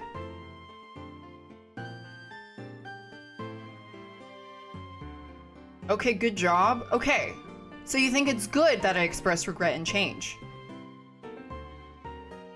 You still killed the fish. So now you are upset at the fact that this happened at all. That when I was a kid, I had a dubious moral compass and did something bad to a fish. So do you think it's important to reflect on it in a regretful manner?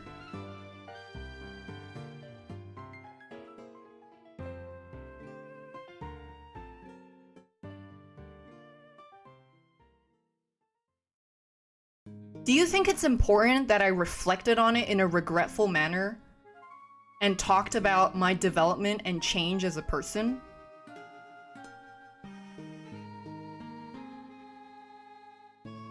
"17 years later, you guess yes." Okay, great. Great, we're getting somewhere. So then what is the problem?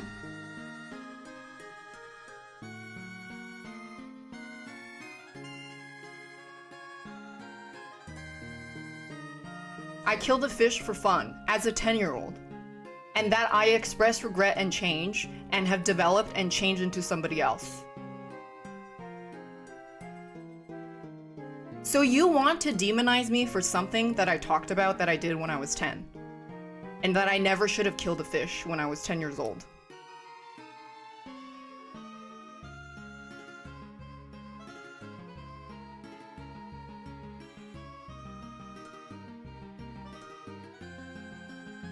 Do 10-year-olds know right from wrong? I think 10-year-olds do know right from wrong.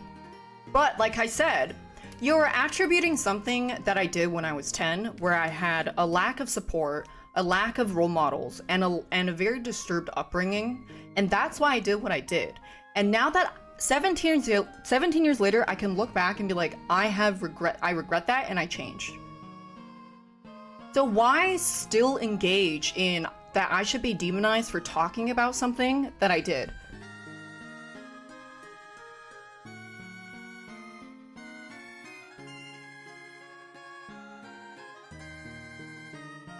Why are I engaging with you? Because I'm proving a point. You, like, you're pulling out the "it's just a joke." Okay, I have to thank you for engaging in this conversation with me because you prove my point. You might think like, oh, haha, I got you, but your thought process flowchart was very indicament of how people's emotional reaction to this entire situation is very surface level and has no depth. I don't think they're joking. I think they just said that in like a, this is so funny. I was 10. Like, you're now talking in circles. You cannot engage with the idea that someone can change and talk about something. Thanks, Dash was taken. You're repeating the same talking point. Because you don't actually care about whether or not what the context is and how I reflect on it. You want to dogpile and bring out your pitchfork, which is exactly what I was saying these people do. But I also want to ask, once a fish killer, always a fish killer. So you think if I'm 10 years old and I killed a fish, that I'm the same person 17 years ago and I still torture fish?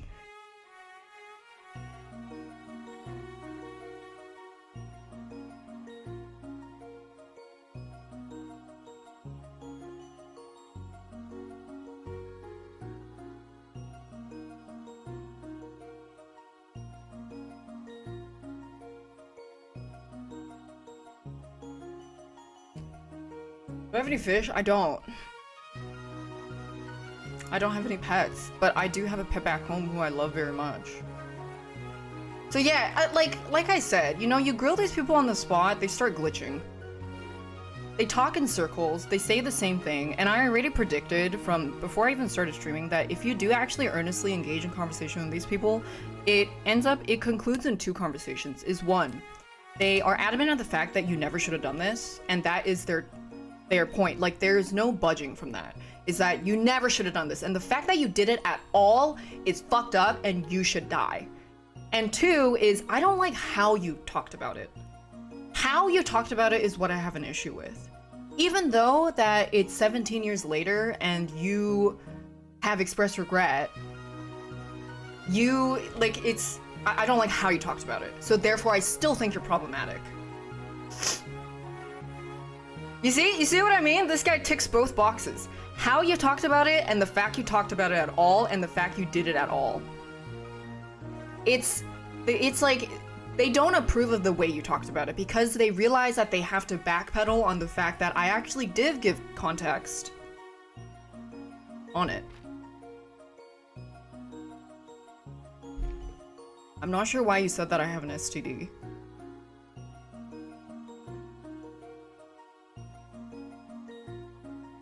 Why do I have an STD?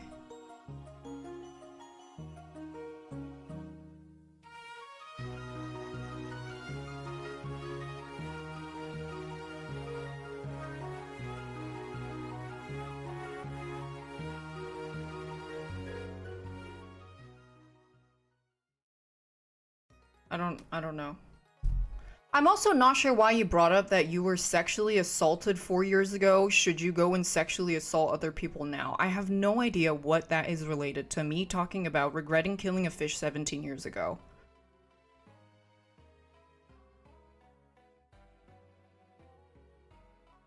I don't know what you're...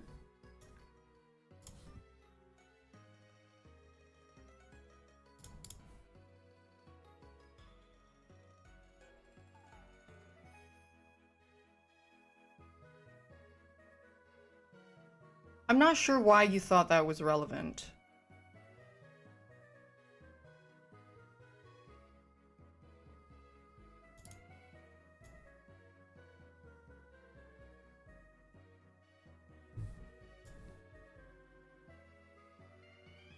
So why can you kill a fish at 10? Because I had a dubious moral compass?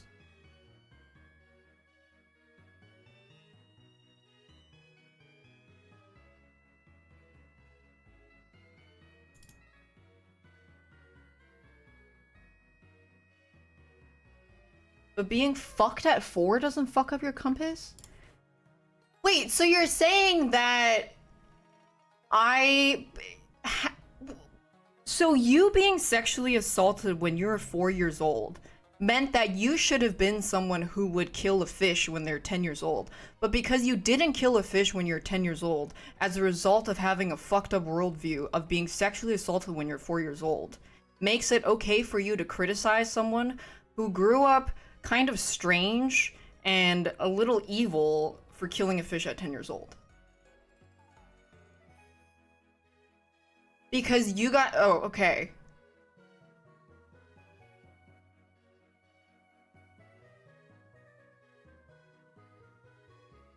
So you're just very not okay with the fact that I killed a fish at 10 years old.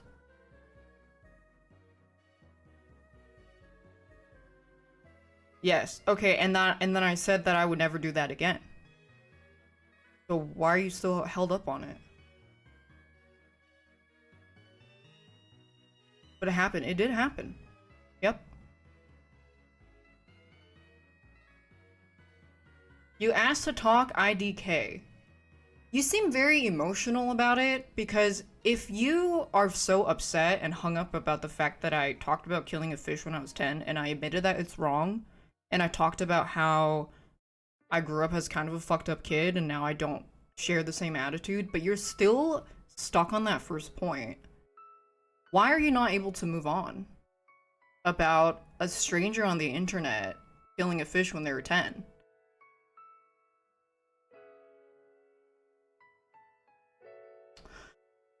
Thank you for engaging with this. Case in point.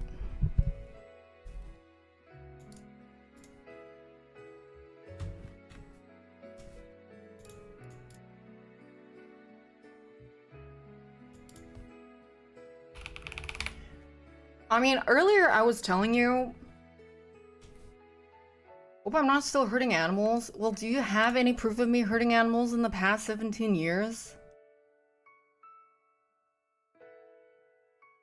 Like, do you just want to assume that because there's, like, because that you have been influenced by something being presented in the worst way possible, that that actually might be true and I'm just hiding it from everyone? It all said it wasn't the worst thing I did, so open some speculation. Yeah, the worst thing I did had nothing to do with animals.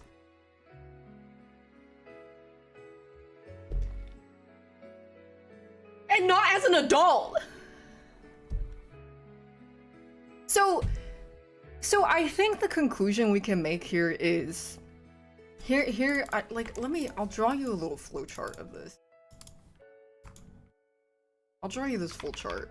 Or flowchart. I don't like you. Why? Killed fish. And then you're given context. I still don't like you. That you talked about it, and that you did it at all.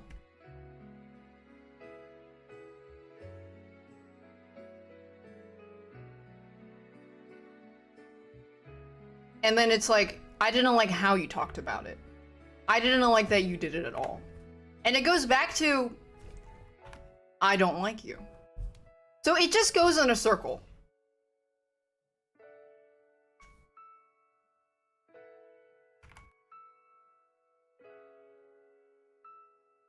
And then there's another word, is like, killed fish. Okay, she explained why. She feels regretful for it. There has been no evidence of her having any kind of animal abuse. But what if she's even worse? I think she might be even worse. But we just don't know. Because there's a chance that she's even worse. And I'm going to believe that there's a chance she's even worse. But I don't have any, like, just trust me, bro. I think she is even worse. I just know it.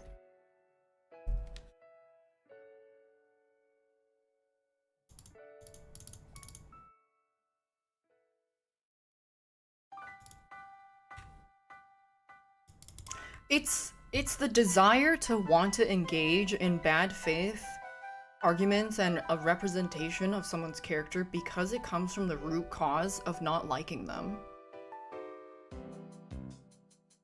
I know she's worse, but I can't prove it. I know she's a horrible person behind the scenes and many people have stories about her, but I can't prove it. I need people to speak up about her. Trust me, I know.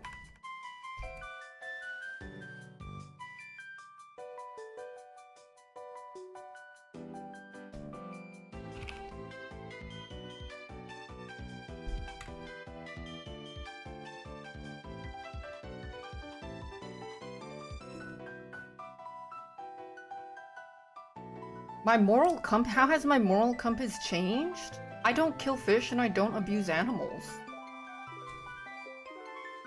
And then, but is there proof of you not abusing animals? I can't prove a negative.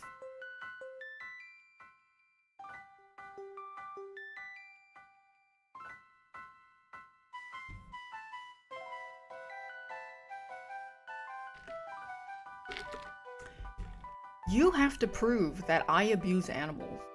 I can't prove to you that I don't abuse animals.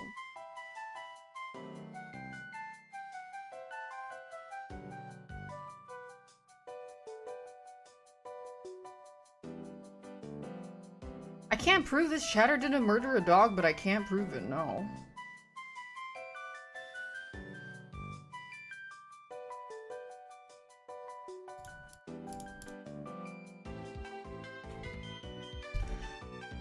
This is about a fish.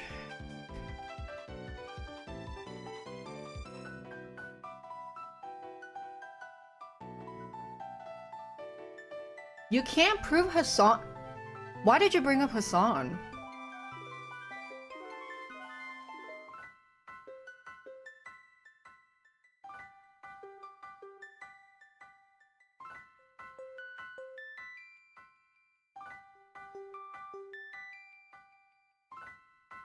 I don't talk to him. I don't know what's up. Like, I don't follow news.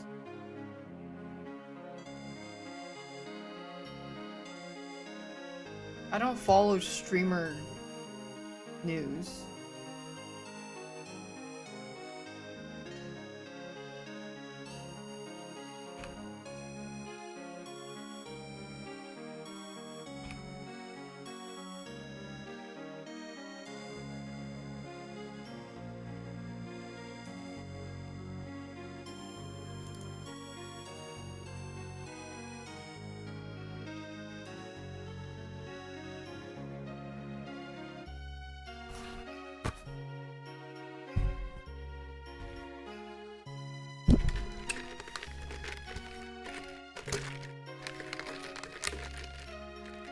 Can I ask you where my moral compass is? I mean, I can go in depth with it if you're willing to not engage in bad faith. I can, like, go very in depth about it because I think, like, me talking about this can maybe be optimistic to someone who might be in the same boat. But I have to hope that you are interpreting this in an earnest manner. And also, like, at that time when I was streaming at Wake, like, with Wake, the conversation like moved on to something else. I didn't want to just start talking about my entire traumatic upbringing as a kid. But when I was a kid growing up, I didn't have a lot of like my relationship with my family was very, very aloof. You're not coming from a hateful place, then I'm more than happy to engage. I didn't have a good relationship with my family growing up. I didn't have role models growing up. My parents were divorced. My sister was very distant, and she was like a fucking bitch to me, basically. And I didn't have a lot of friends because I was very antisocial, socially awkward, probably undiagnosed, on the spectrum a little bit. So it was really hard for me to get along with other kids. And there was one line that I said, that some people fixated on, is like, I didn't have anybody tell me that it was wrong to hurt fish. But it doesn't mean that I didn't know that it was wrong. It meant that I didn't have a repetitive, constant figure in my life that reinforced good behavior and good attitude to tell you, hey, you should be more caring about other people because you want to be treated.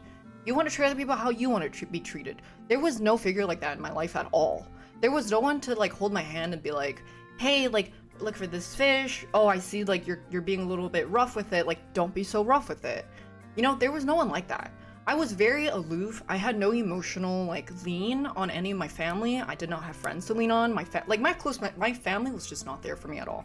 So I grew up very fucking weird because I was on the internet a lot. I saw a lot of gore videos. I saw a lot of like just like fucked up shit that kids should not be looking at.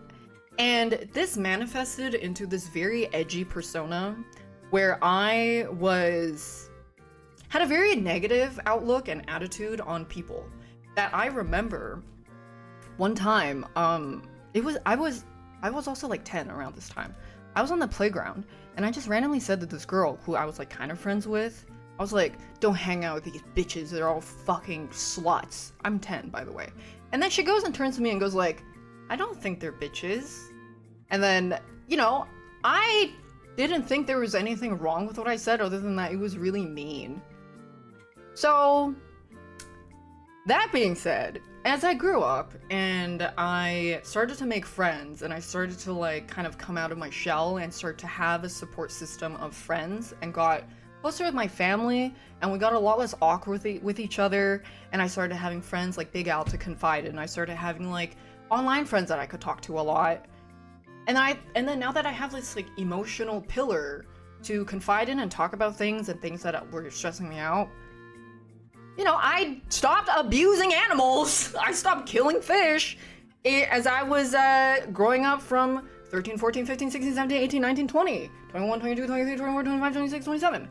And when I went through cognitive behavioral therapy, she Actually, one of the first things she clocked me was, looks like you didn't grow up with a lot of role models. You grew up very alone. You didn't have the tools that you needed to adjust your attitude and mindset about how you thought about other people. Even though, like, by then, I've grown to love animals. I've adopted my dog from a fucking animal shelter. I went out of my way to adopt him. I could have just bought a designer dog. I didn't. I wanted to rescue one. And he's been treated like a prince. So when I started talking to my therapist, she was like, seems like you grew up alone. You never had any tools. You never had people to lean on. You never had people to kind of just always be there for you, even as a child. And when you don't have that as a child, you don't have a figure to look up to, and you don't have a role model to look up to and to tell you and to guide you towards a healthier and optimistic point of view, you tend to go down a path of like very dark. You tend to grow up being the kind of person that assumes the worst out of everybody. You grow up to be the kind of person who only gossips negatively about other people. You start to never give people the benefit of the doubt, and you never give nuance to things that you hear. You hear that someone's a shitty person. Yeah, that person must be a shitty person. Like, I remember this one time, this person was kind of weird. They're a shitty person. And that goes hand in hand with just how you perceive other people, even though we're mostly focused on the animal abuse being like 10. I was 10.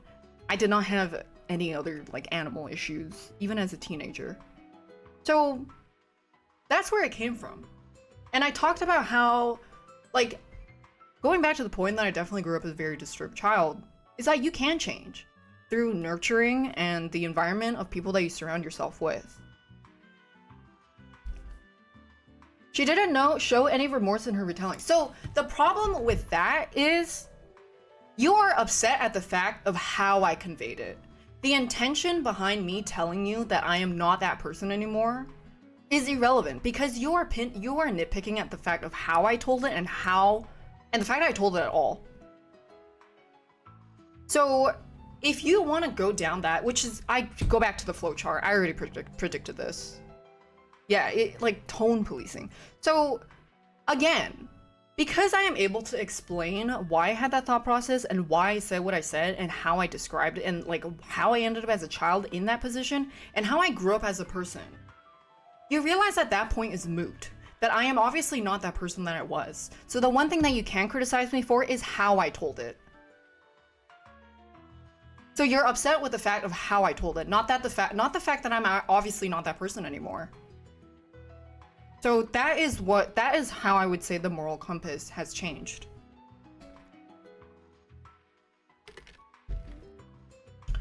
Didn't I choose to talk about it because it didn't seem like a big deal to me?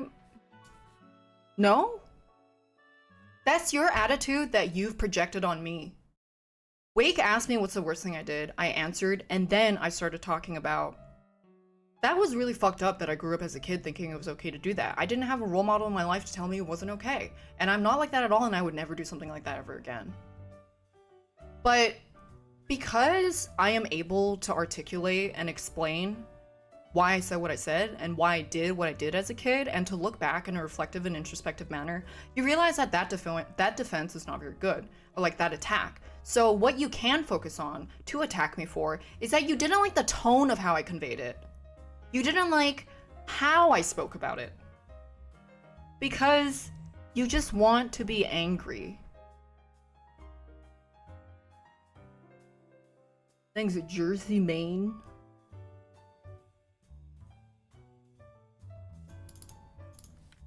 And that's how I think we can break this down, basically. Is I also literally predicted this. Is that once I am able to show that and prove that in that conversation that there was more context, and I talked about how actually like that was really fucked up to grow up like that, but people like that can change. People who have a disturbed childhood can grow up and change. Then they're like, oh shit, we have to attack her for something else. She didn't sound remorseful enough. That's what it is. She didn't sound remorseful enough, and she shouldn't even have done it in the first place.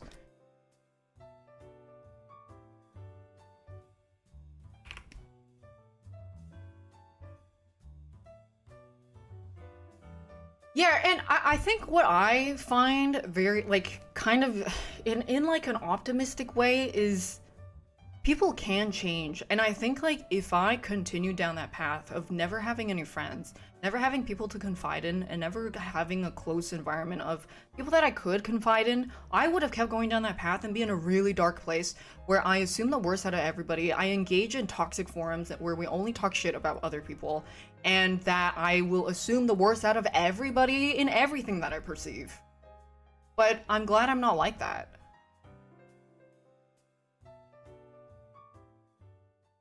Because that kind of, like, when you want to perceive people in a really negative manner, it doesn't just go away. It's how you see everybody around you. Your family, your friends, your close friends, obviously your relationships, a stranger, the person that you buy a movie ticket from, stuff like that.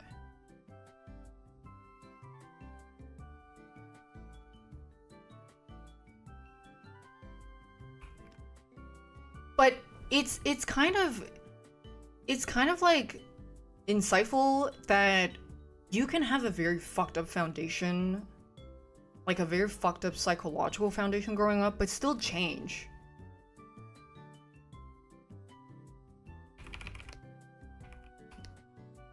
And that just because you killed a fish when you were 10 and ripped its fins out doesn't mean that you're doomed as an adult and can't make friends and still have antisocial behavior as a 27-year-old.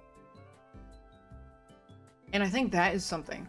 But I mean, in a broader sense, is like, you never, like, for example, in a broader sense, somebody who has always grown up aloof, didn't have a lot of friends, found it hard to connect with people, are they doomed to be like that forever? Absolutely not.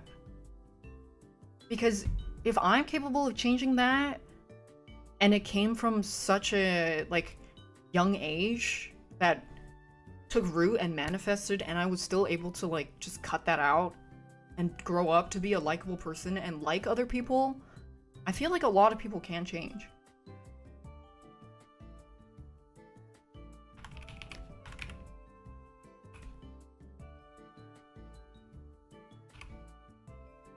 Make you engineering hater? No, you're right. But I think in that case specifically, I wanted to engage to prove my point, and I did. Because, I'm a very articulate person and I like breaking things down. I have to pee though.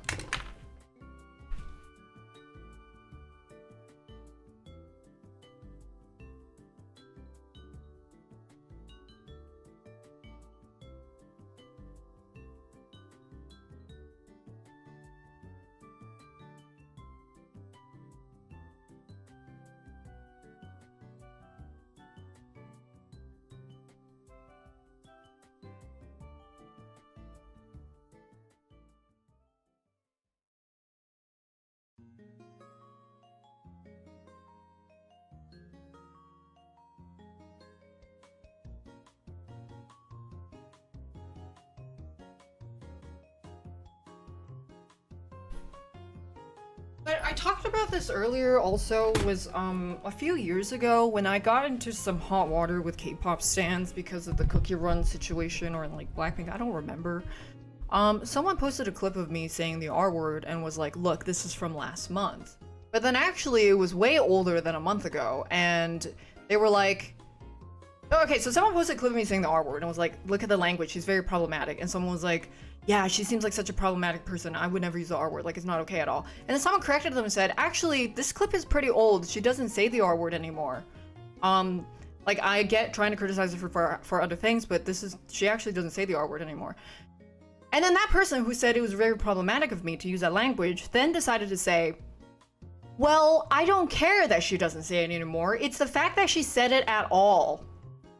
And they kind of shifted the goalpost of the conversation about the morality to, it's the fact that she did it at all. Because originally they were upset that I said it, and then they found out that I didn't say anymore, they still wanted to hold on to that bitterness.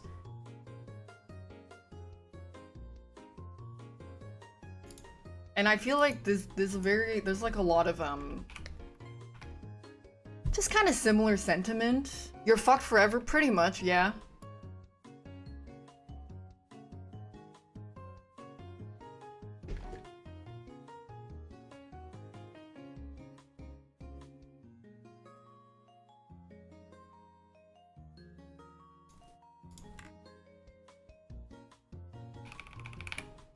I think you guys should ignore him.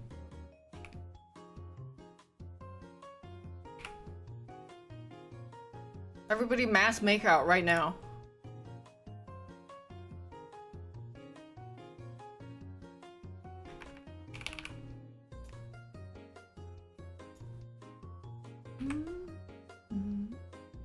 I don't know what else to add. I do like the grass that I put here. Might add some depth.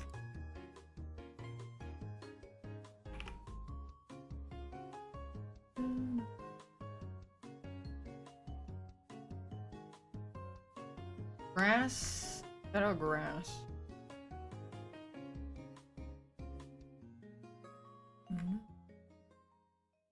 I have not seen the Love and Deep Space banner yet, no.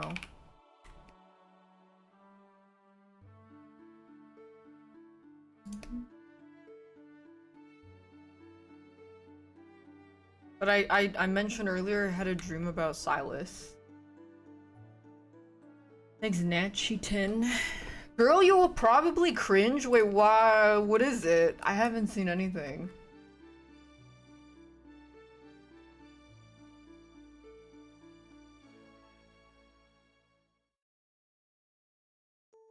Watch the trailer? I will watch the trailer. Love and Deep Space Idol banner? Where